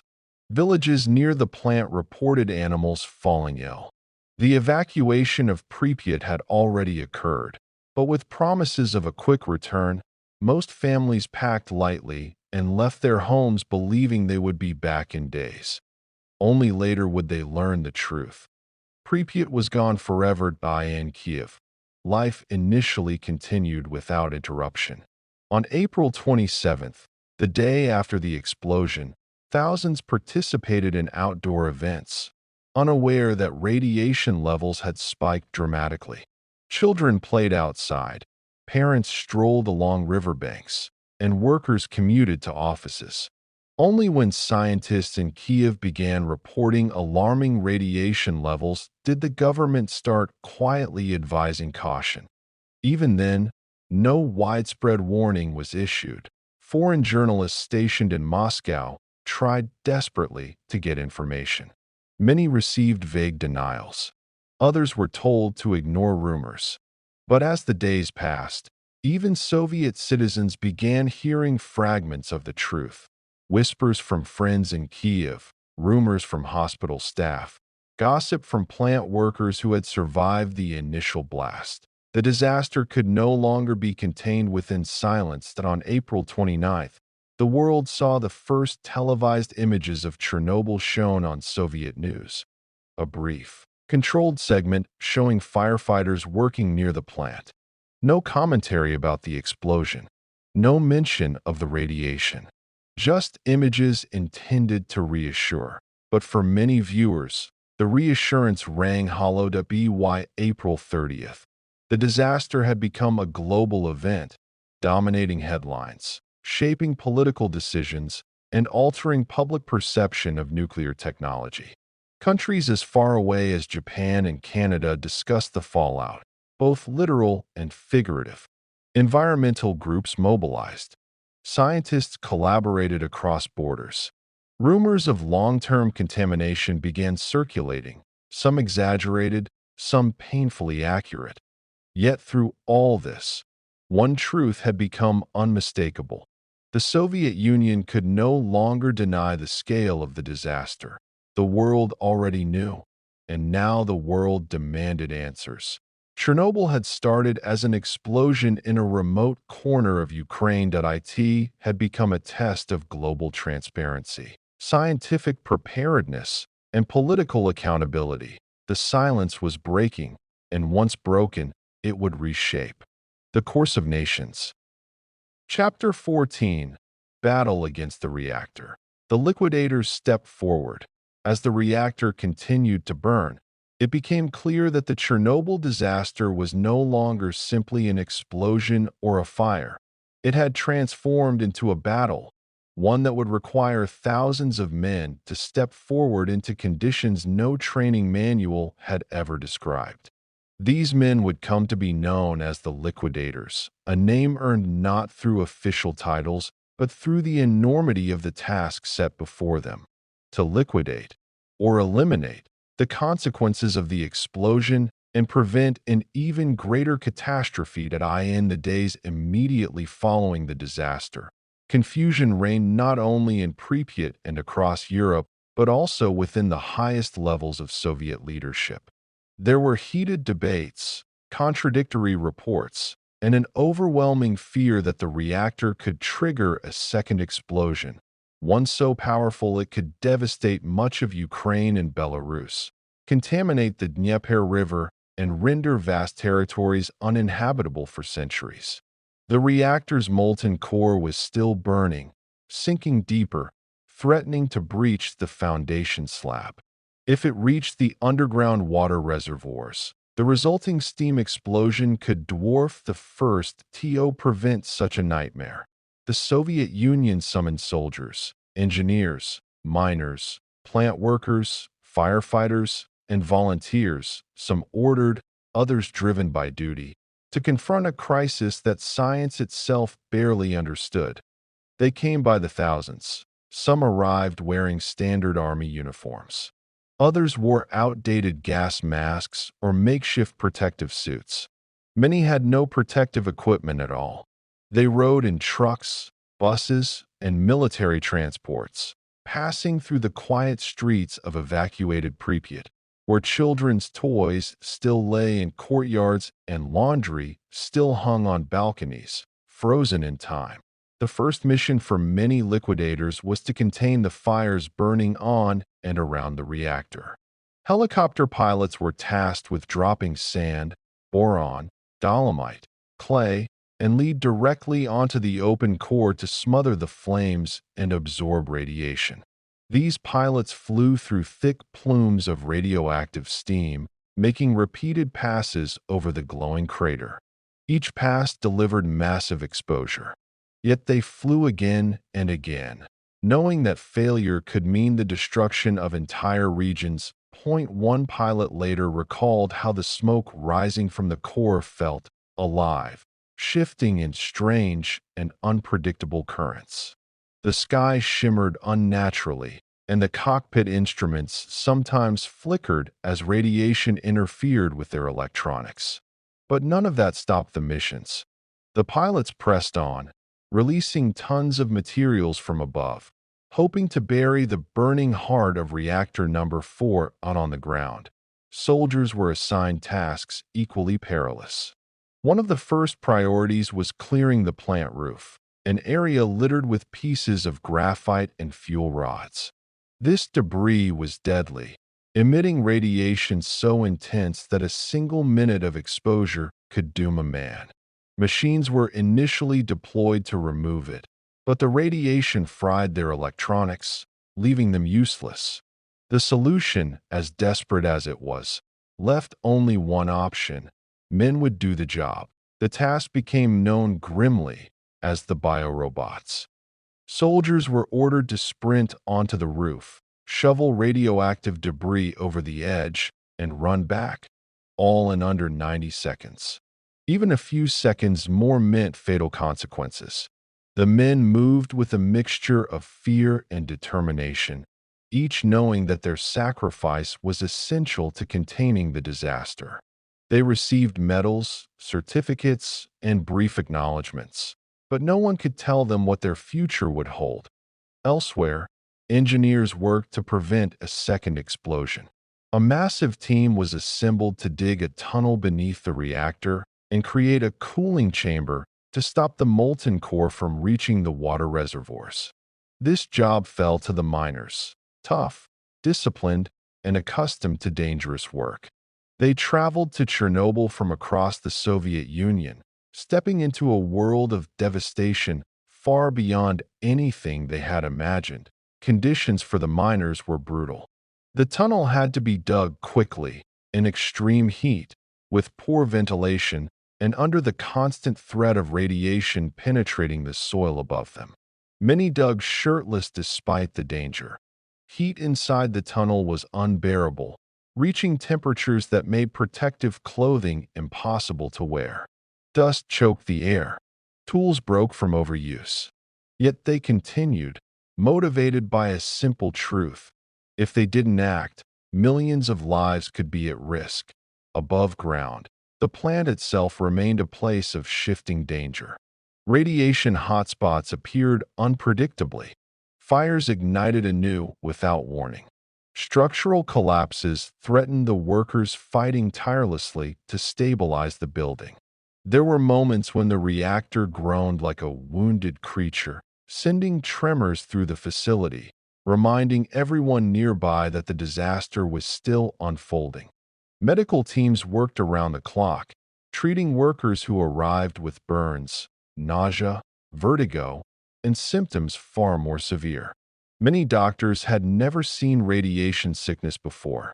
They struggled to understand its progression, to comfort those in agony, and to protect themselves with equipment that was wholly inadequate. Protective suits were reused. Masks were improvised from cloth. Lead-lined aprons were shared between shifts. Yet despite the risks, medical staff refused to leave their posts. The Soviet military established exclusion zones around the plant, sealing off the most dangerous areas. Roads leading toward Chernobyl were lined with soldiers wearing dosimeters that clicked rapidly in warning. Trucks carrying contaminated materials were washed repeatedly, though no one could fully remove the invisible dust clinging to every surface. The air was thick with tension, urgency, and an unspoken understanding that the worst might still be ahead. Between tasks, liquidators shared quiet conversations, short, tired exchanges about their families, their fears, and the strange beauty of Pripyat silence. Some stood outside the abandoned apartment blocks, staring at bicycles left in courtyards or toys sitting in sandboxes. Others looked toward the reactor, its skeletal remains rising against the sky like a monument of ruin. They knew they were fighting not just for a plant, not just for a region, but for the entire continent. And though none of them said it aloud, each man felt the enormous weight of the disaster settled on his shoulders. In those days, courage was not loud. It was a quiet, relentless force, expressed in shovels scraping concrete, in boots marching toward danger, in helicopters rising through radioactive clouds, and in the steady hands of men facing the unimaginable. The battle for Chernobyl had begun, and the liquidators were the front line. As the days following the explosion unfolded, the liquidators found themselves facing a disaster that shifted form with every hour. It was unlike a fire that could be extinguished, unlike a flood that could be drained, unlike any industrial accident the world had known. This was a disaster that behaved like a living organism, breathing heat, shedding radioactive fragments, poisoning air and earth, reshaping the environment with every passing moment. And yet, the liquidators continued to step forward, often without hesitation, because hesitation meant allowing the disaster to grow. One of the most urgent challenges they faced was the open core, still burning beneath the layers of sand and lead. Helicopter pilots flew mission after mission, releasing materials intended to smother the fire. Each pass brought them dangerously close to radiation levels hundreds of times higher than what their instruments could safely record. Pilots described moments where the air shimmered around them, where the sky appeared distorted, where the cockpit panels flickered and buzzed. Some felt sudden waves of heat not from the fire below, but from radiation penetrating the steel of their helicopters. Still, they flew. Down on the ground, engineers realized another catastrophe was looming. Beneath the ruined reactor, water-filled chambers posed a deadly threat. If the molten core, already beginning to melt through the concrete, reached this water, the resulting steam explosion could dwarf the first and send radioactive material across an even wider radius. To prevent this, workers had to drain the chambers manually. This mission fell to 3 men, engineers and divers, who volunteered knowing the risk. They entered the flooded basements armed only with flashlights and their knowledge of the plant structure. The water was dark, contaminated, and filled with debris.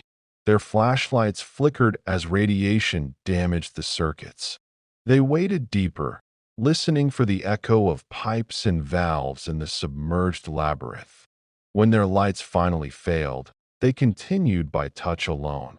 When they found the valves, they opened them, releasing the water and preventing a disaster that could have rendered much of Eastern Europe uninhabitable.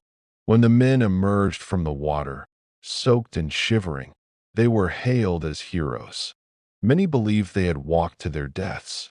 But fate, for reasons still debated by historians, spared them, though the toll on their health remained immense.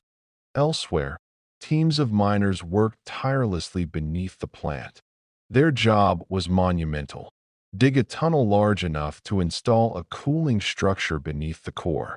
They worked in sweltering heat, often shirtless, because temperatures in the tunnel reached unbearable levels. Ventilation was poor. Dust filled the air. Their bodies were coated in sweat and soot. And above them, just 3 meters of earth separated them from the burning core. The miners, known for their discipline and grit, pushed forward with astonishing speed. They worked in shifts around the clock. When oxygen ran low, they pushed ventilation tubes deeper. When their tools overheated, they cooled them with water and continued. Their motivation was not orders alone. It was the knowledge that failure would mean catastrophe for millions at the same time. Cleanup crews were tasked with clearing radioactive debris from the reactor's roof. This was one of the most dangerous jobs the Liquidators would face. Robots were deployed first, but the radiation quickly destroyed their circuitry. Machines jammed, froze, or simply failed. The reactor's roof became known as the zone of absolute death. Human beings, biorobots, as officials grimly labeled them, were the only remaining option. These men were given lead aprons, which protected only part of their bodies. Their missions lasted seconds. Each man sprinted onto the roof, shoveled debris into designated drop zones, and then ran back. Dosimeters worn by supervisors clicked violently as the men worked. The exposure they received in less than a minute equaled what a nuclear worker might receive in decades. Footage from those operations still survives. Grainy, shaking images of men rushing across the roof, their shadows stretching across the broken concrete. Some stumbled from exhaustion or dizziness. Others moved mechanically, driven by the knowledge that thousands more depended on their actions. Each run was a race against time, not just for the mission, but for their own lives. That on the plant grounds, soldiers washed roads with decontamination chemicals. They operated heavy machinery, dug up contaminated soil, buried vehicles used in the early response, and built makeshift barriers. These soldiers, many barely in their 20s, carried dosimeters that often broke under high radiation, leaving them with no way to measure their exposure. They trusted their superiors. Their superiors trusted the system. And the system was fighting something it had never imagined. Medical teams worked tirelessly in field clinics and in hospitals across Ukraine and Moscow. Doctors described burns that appeared without flame, wounds that deepened despite treatment, and symptoms that progressed unpredictably. They saw men's skin redden, blister, and peel. They saw organs fail in patterns that no medical manual had documented. Radiation poisoning was a cruel teacher, and the lessons came too fast, too severe. The doctors and nurses themselves faced exposure with every patient they treated. Some wore limited protective gear. Others relied on intuition, standing farther from certain patients, handling materials with improvised tools, washing constantly. But even their caution could not stop the invisible particles that clung to clothing and hair. Overseeing the entire operation were Soviet scientists and military commanders who struggled to calculate the magnitude of the disaster. They gathered around maps, debated worst-case scenarios, studied heat readings, and tried to anticipate the reactor's next move. Many feared a second explosion. Others warned that if the molten core reached groundwater, it could contaminate the Dnieper River, a major water supply for millions. Pressure from Moscow was immense. Failure was not an option, and yet success required risking thousands of lives. Despite the danger, the Liquidators' resolve did not falter. Some were motivated by duty, others by patriotism, some by fear of refusing an order, but most were driven by a profound understanding. If they did not act, the disaster would grow until there was nothing left to save. Their courage was not loud or dramatic, that IT was steady, that IT was relentless, that IT was born in the darkest hours of a tragedy that demanded more of humanity than anyone could have imagined. That as the weeks unfolded, the reactor's fury slowly began to subside, not on its own, but because thousands of liquidators had stood between it and the rest of the world. Their battle was far from over, but for the first time since April 26th, there was a glimmer of control, a fragile one, earned through sacrifice. Chapter 15. The Sarcophagus, Entombing a Sleeping Giant. By late May 1986, a month after the explosion that tore open the heart of Reactor Number 4, the Soviet Union stood face to face with an unprecedented reality. The reactor could not be extinguished, repaired, or dismantled. It could only be contained. Beneath the twisted wreckage of steel, concrete, and melted fuel lay a smoldering mass of radioactive material, a molten, unpredictable mixture of uranium fuel, graphite, sand, lead, and structural debris known as corium. This molten core had burned through floors, seeped through cracks, and pooled in chambers where no human could safely stand. The reactor was not just damaged. It had become a sleeping giant, still burning, still poisonous, still dangerous. If left uncontained, it would continue releasing radiation for decades, threatening ecosystems, groundwater, and communities across the entire region. The Soviet government understood that the only path forward was to entomb the reactor, to build a massive structure strong enough to seal in the contamination and shield the world from the unstable remains within. This structure would come to be known as the sarcophagus, but building it required an army. Thousands of liquidators, soldiers, engineers, architects, welders, crane operators, metalworkers, and laborers were mobilized for what was arguably the most dangerous construction project in human history. The task was monumental in its scale and unimaginable in its risks. The sarcophagus had to be built directly atop a reactor site where radiation levels were so high that even a few minutes of exposure could be lethal. Workers rotated in extremely short shifts, often no more than a few minutes at a time. They were instructed to move quickly, precisely, and without hesitation. Time was the enemy, radiation was the adversary, and the clock was always ticking. Before construction could begin, the site had to be cleared. Debris, some weighing tons, some glowing with radioactive heat, had to be moved. Buildings around the reactor needed stabilizing. Roads had to be created through landscapes contaminated with dangerous isotopes.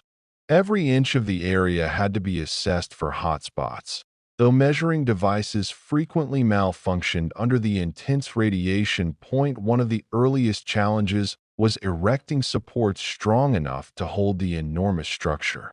Engineers designed steel frames and concrete pillars, but installing them meant sending teams into zones where radiation levels spiked dramatically.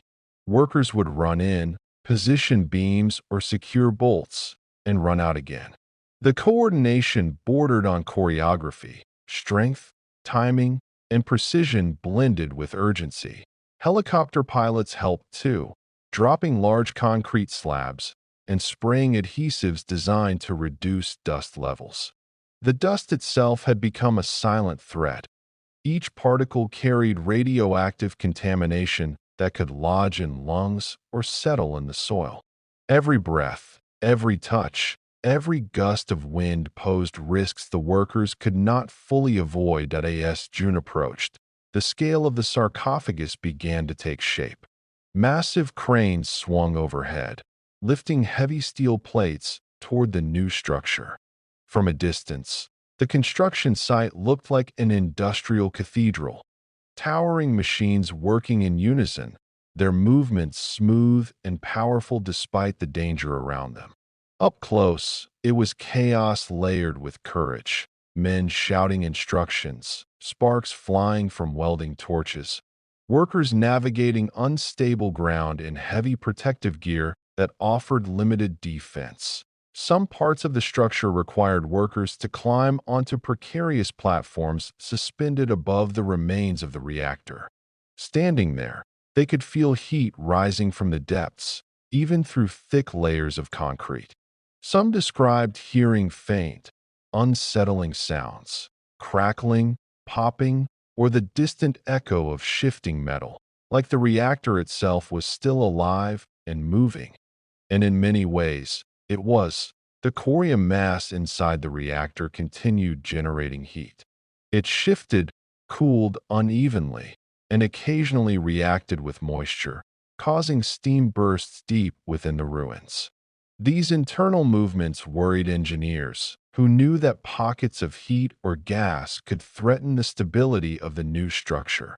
But despite the uncertainties, construction pressed on. The men who worked on the sarcophagus often did not speak about the danger. Some joked to ease tension. Others worked in quiet determination. Many believed in the importance of their mission. They knew that without containment, the disaster could continue poisoning the environment for generations. Some saw it as a patriotic duty. Others simply followed orders. A few admitted later that they acted out of fear of what might happen if they didn't succeed. By July, the skeleton of the sarcophagus loomed over the reactor like a steel exoskeleton. The structure was a combination of reinforced concrete, steel trusses, and massive panels designed to shield radiation. From the outside, it resembled a fortress, a grim monument rising from the ruins of failure and sacrifice. Inside, however, the environment remained hostile. Every surface was contaminated. Temperatures fluctuated wildly. Radiation pulsed in unpredictable waves to complete the inner chambers. Workers had to enter through narrow passages, sometimes crawling on their hands and knees, leaving them inches away from materials that could deliver fatal doses within seconds. Supervisors shouted timing instructions through radios. Men wore dosimeters that clicked and screamed warnings. But the work had to continue. Outside the exclusion zone, the world washed with a mixture of fear and fascination. Satellite images showed the growing structure. International scientists speculated about the stability of the reactor beneath. Journalists described the sarcophagus as both a triumph of engineering and a desperate attempt to hide a technological nightmare. And in many ways, both were true. By late October 1986, After months of relentless labor, the final steel plates were installed. Welders sealed the seams. Concrete walls were poured and reinforced. The sarcophagus was not perfect, not airtight, not eternal. But it was strong enough to contain the worst of the radiation. Strong enough to shield the world from the burning heart of Reactor number 4.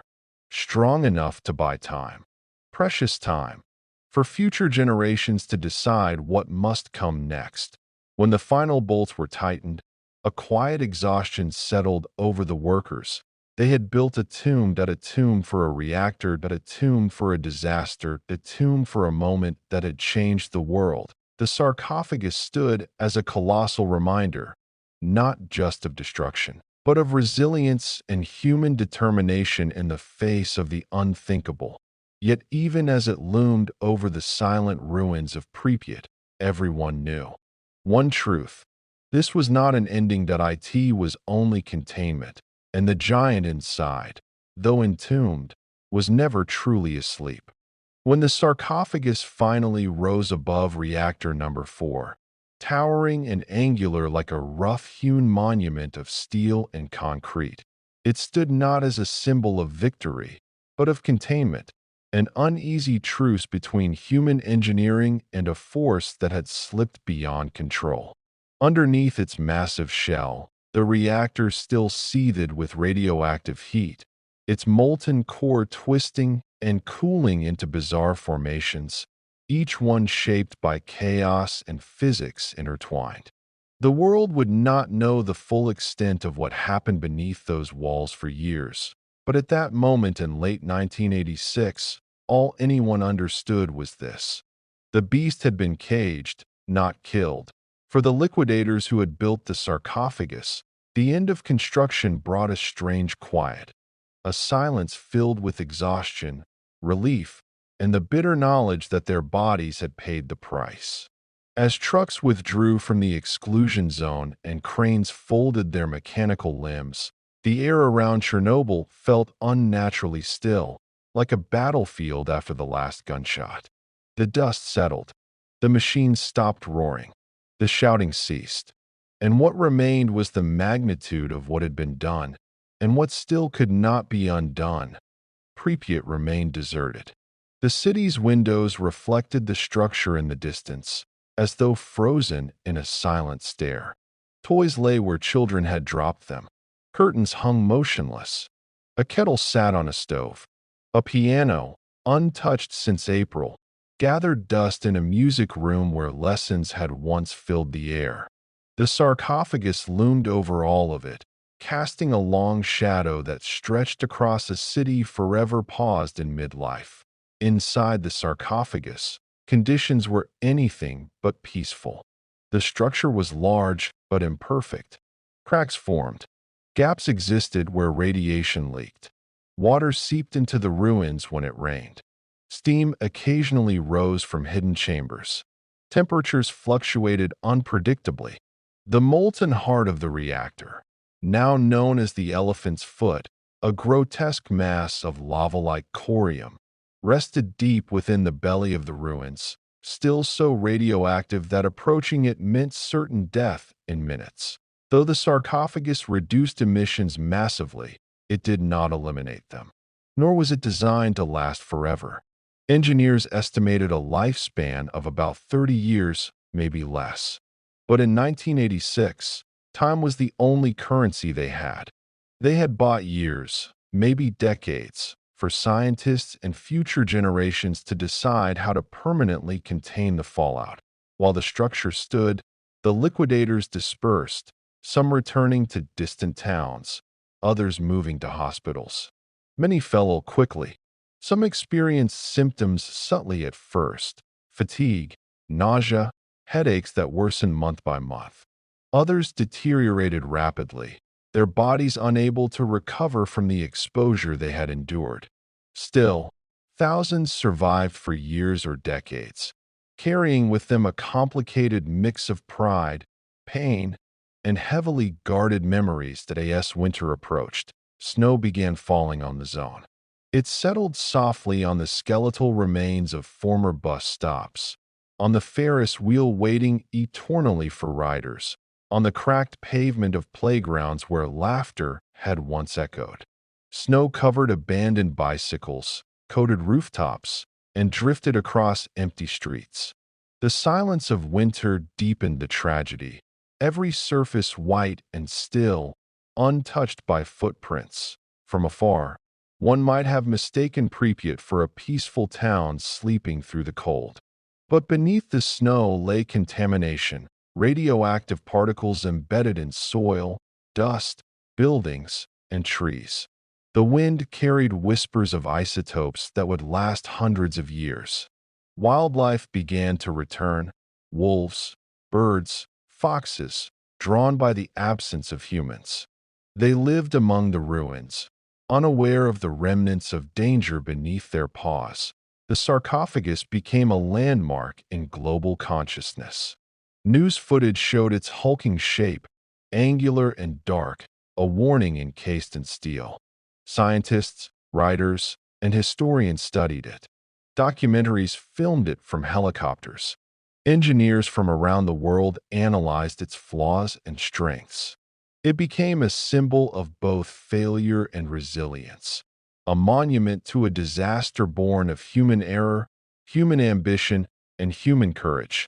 Yet beneath its weight, Reactor number 4 continued its quiet transformation. Inside, the fuel cooled unevenly, forming crystallized structures never before seen in the history of nuclear science. Radiation ebbed and pulsed. Instruments placed around the site detected fluctuations, small, but enough to remind the world that the reactor was not fully dormant. Maintaining the sarcophagus became a task unto itself. Crews returned regularly to repair cracks, reinforce beams, and monitor shifts in the wreckage. Every task required precision. Every moment carried risk. While Ukraine and the wider Soviet Union grappled with the disaster's aftermath, the world learned lessons written in grim clarity. Nations scrutinized their nuclear policies. Power plants installed new safeguards. International agreements were drafted to ensure nuclear transparency. For some countries, Chernobyl strengthened their commitment to nuclear power under stricter regulations. For others, it marked the beginning of a retreat from nuclear energy altogether. But for those closest to the disaster, liquidators, evacuees, scientists, and the families affected, the lessons were far more personal. They carried memories etched not in statistics or reports, but in lived experience. The glowing sky on the night of the explosion, the hurried evacuation, the strange dust drifting through Pripyat, the bravery of firefighters racing toward an invisible death, the quiet determination of miners digging beneath a burning inferno, the pilots flying into clouds that shimmered with radiation. These moments shaped the human legacy of Chernobyl. Years turned into decades. The sarcophagus aged, cracks widened, rust spread. The giant beneath continued to breathe heat into the earth. Eventually, a new solution was needed, one that would last centuries, not years. Plans were drawn for the new safe confinement, a massive arch capable of sliding over the existing sarcophagus like a titanium shield.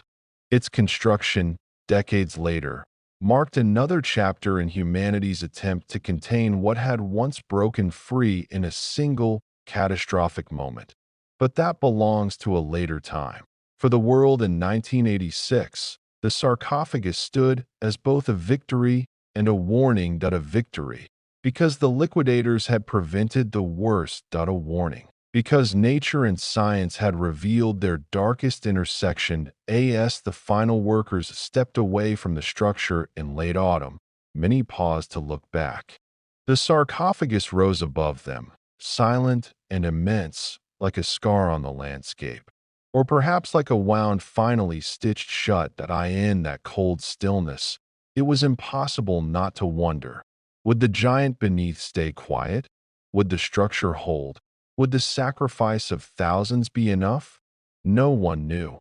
But for the first time since April 26th, Chernobyl was no longer an open wound that IT was contained. Imperfectly, temporarily, but undeniably. The sleeping giant had been entombed, and the world, scarred but wiser, took its first uneasy breath.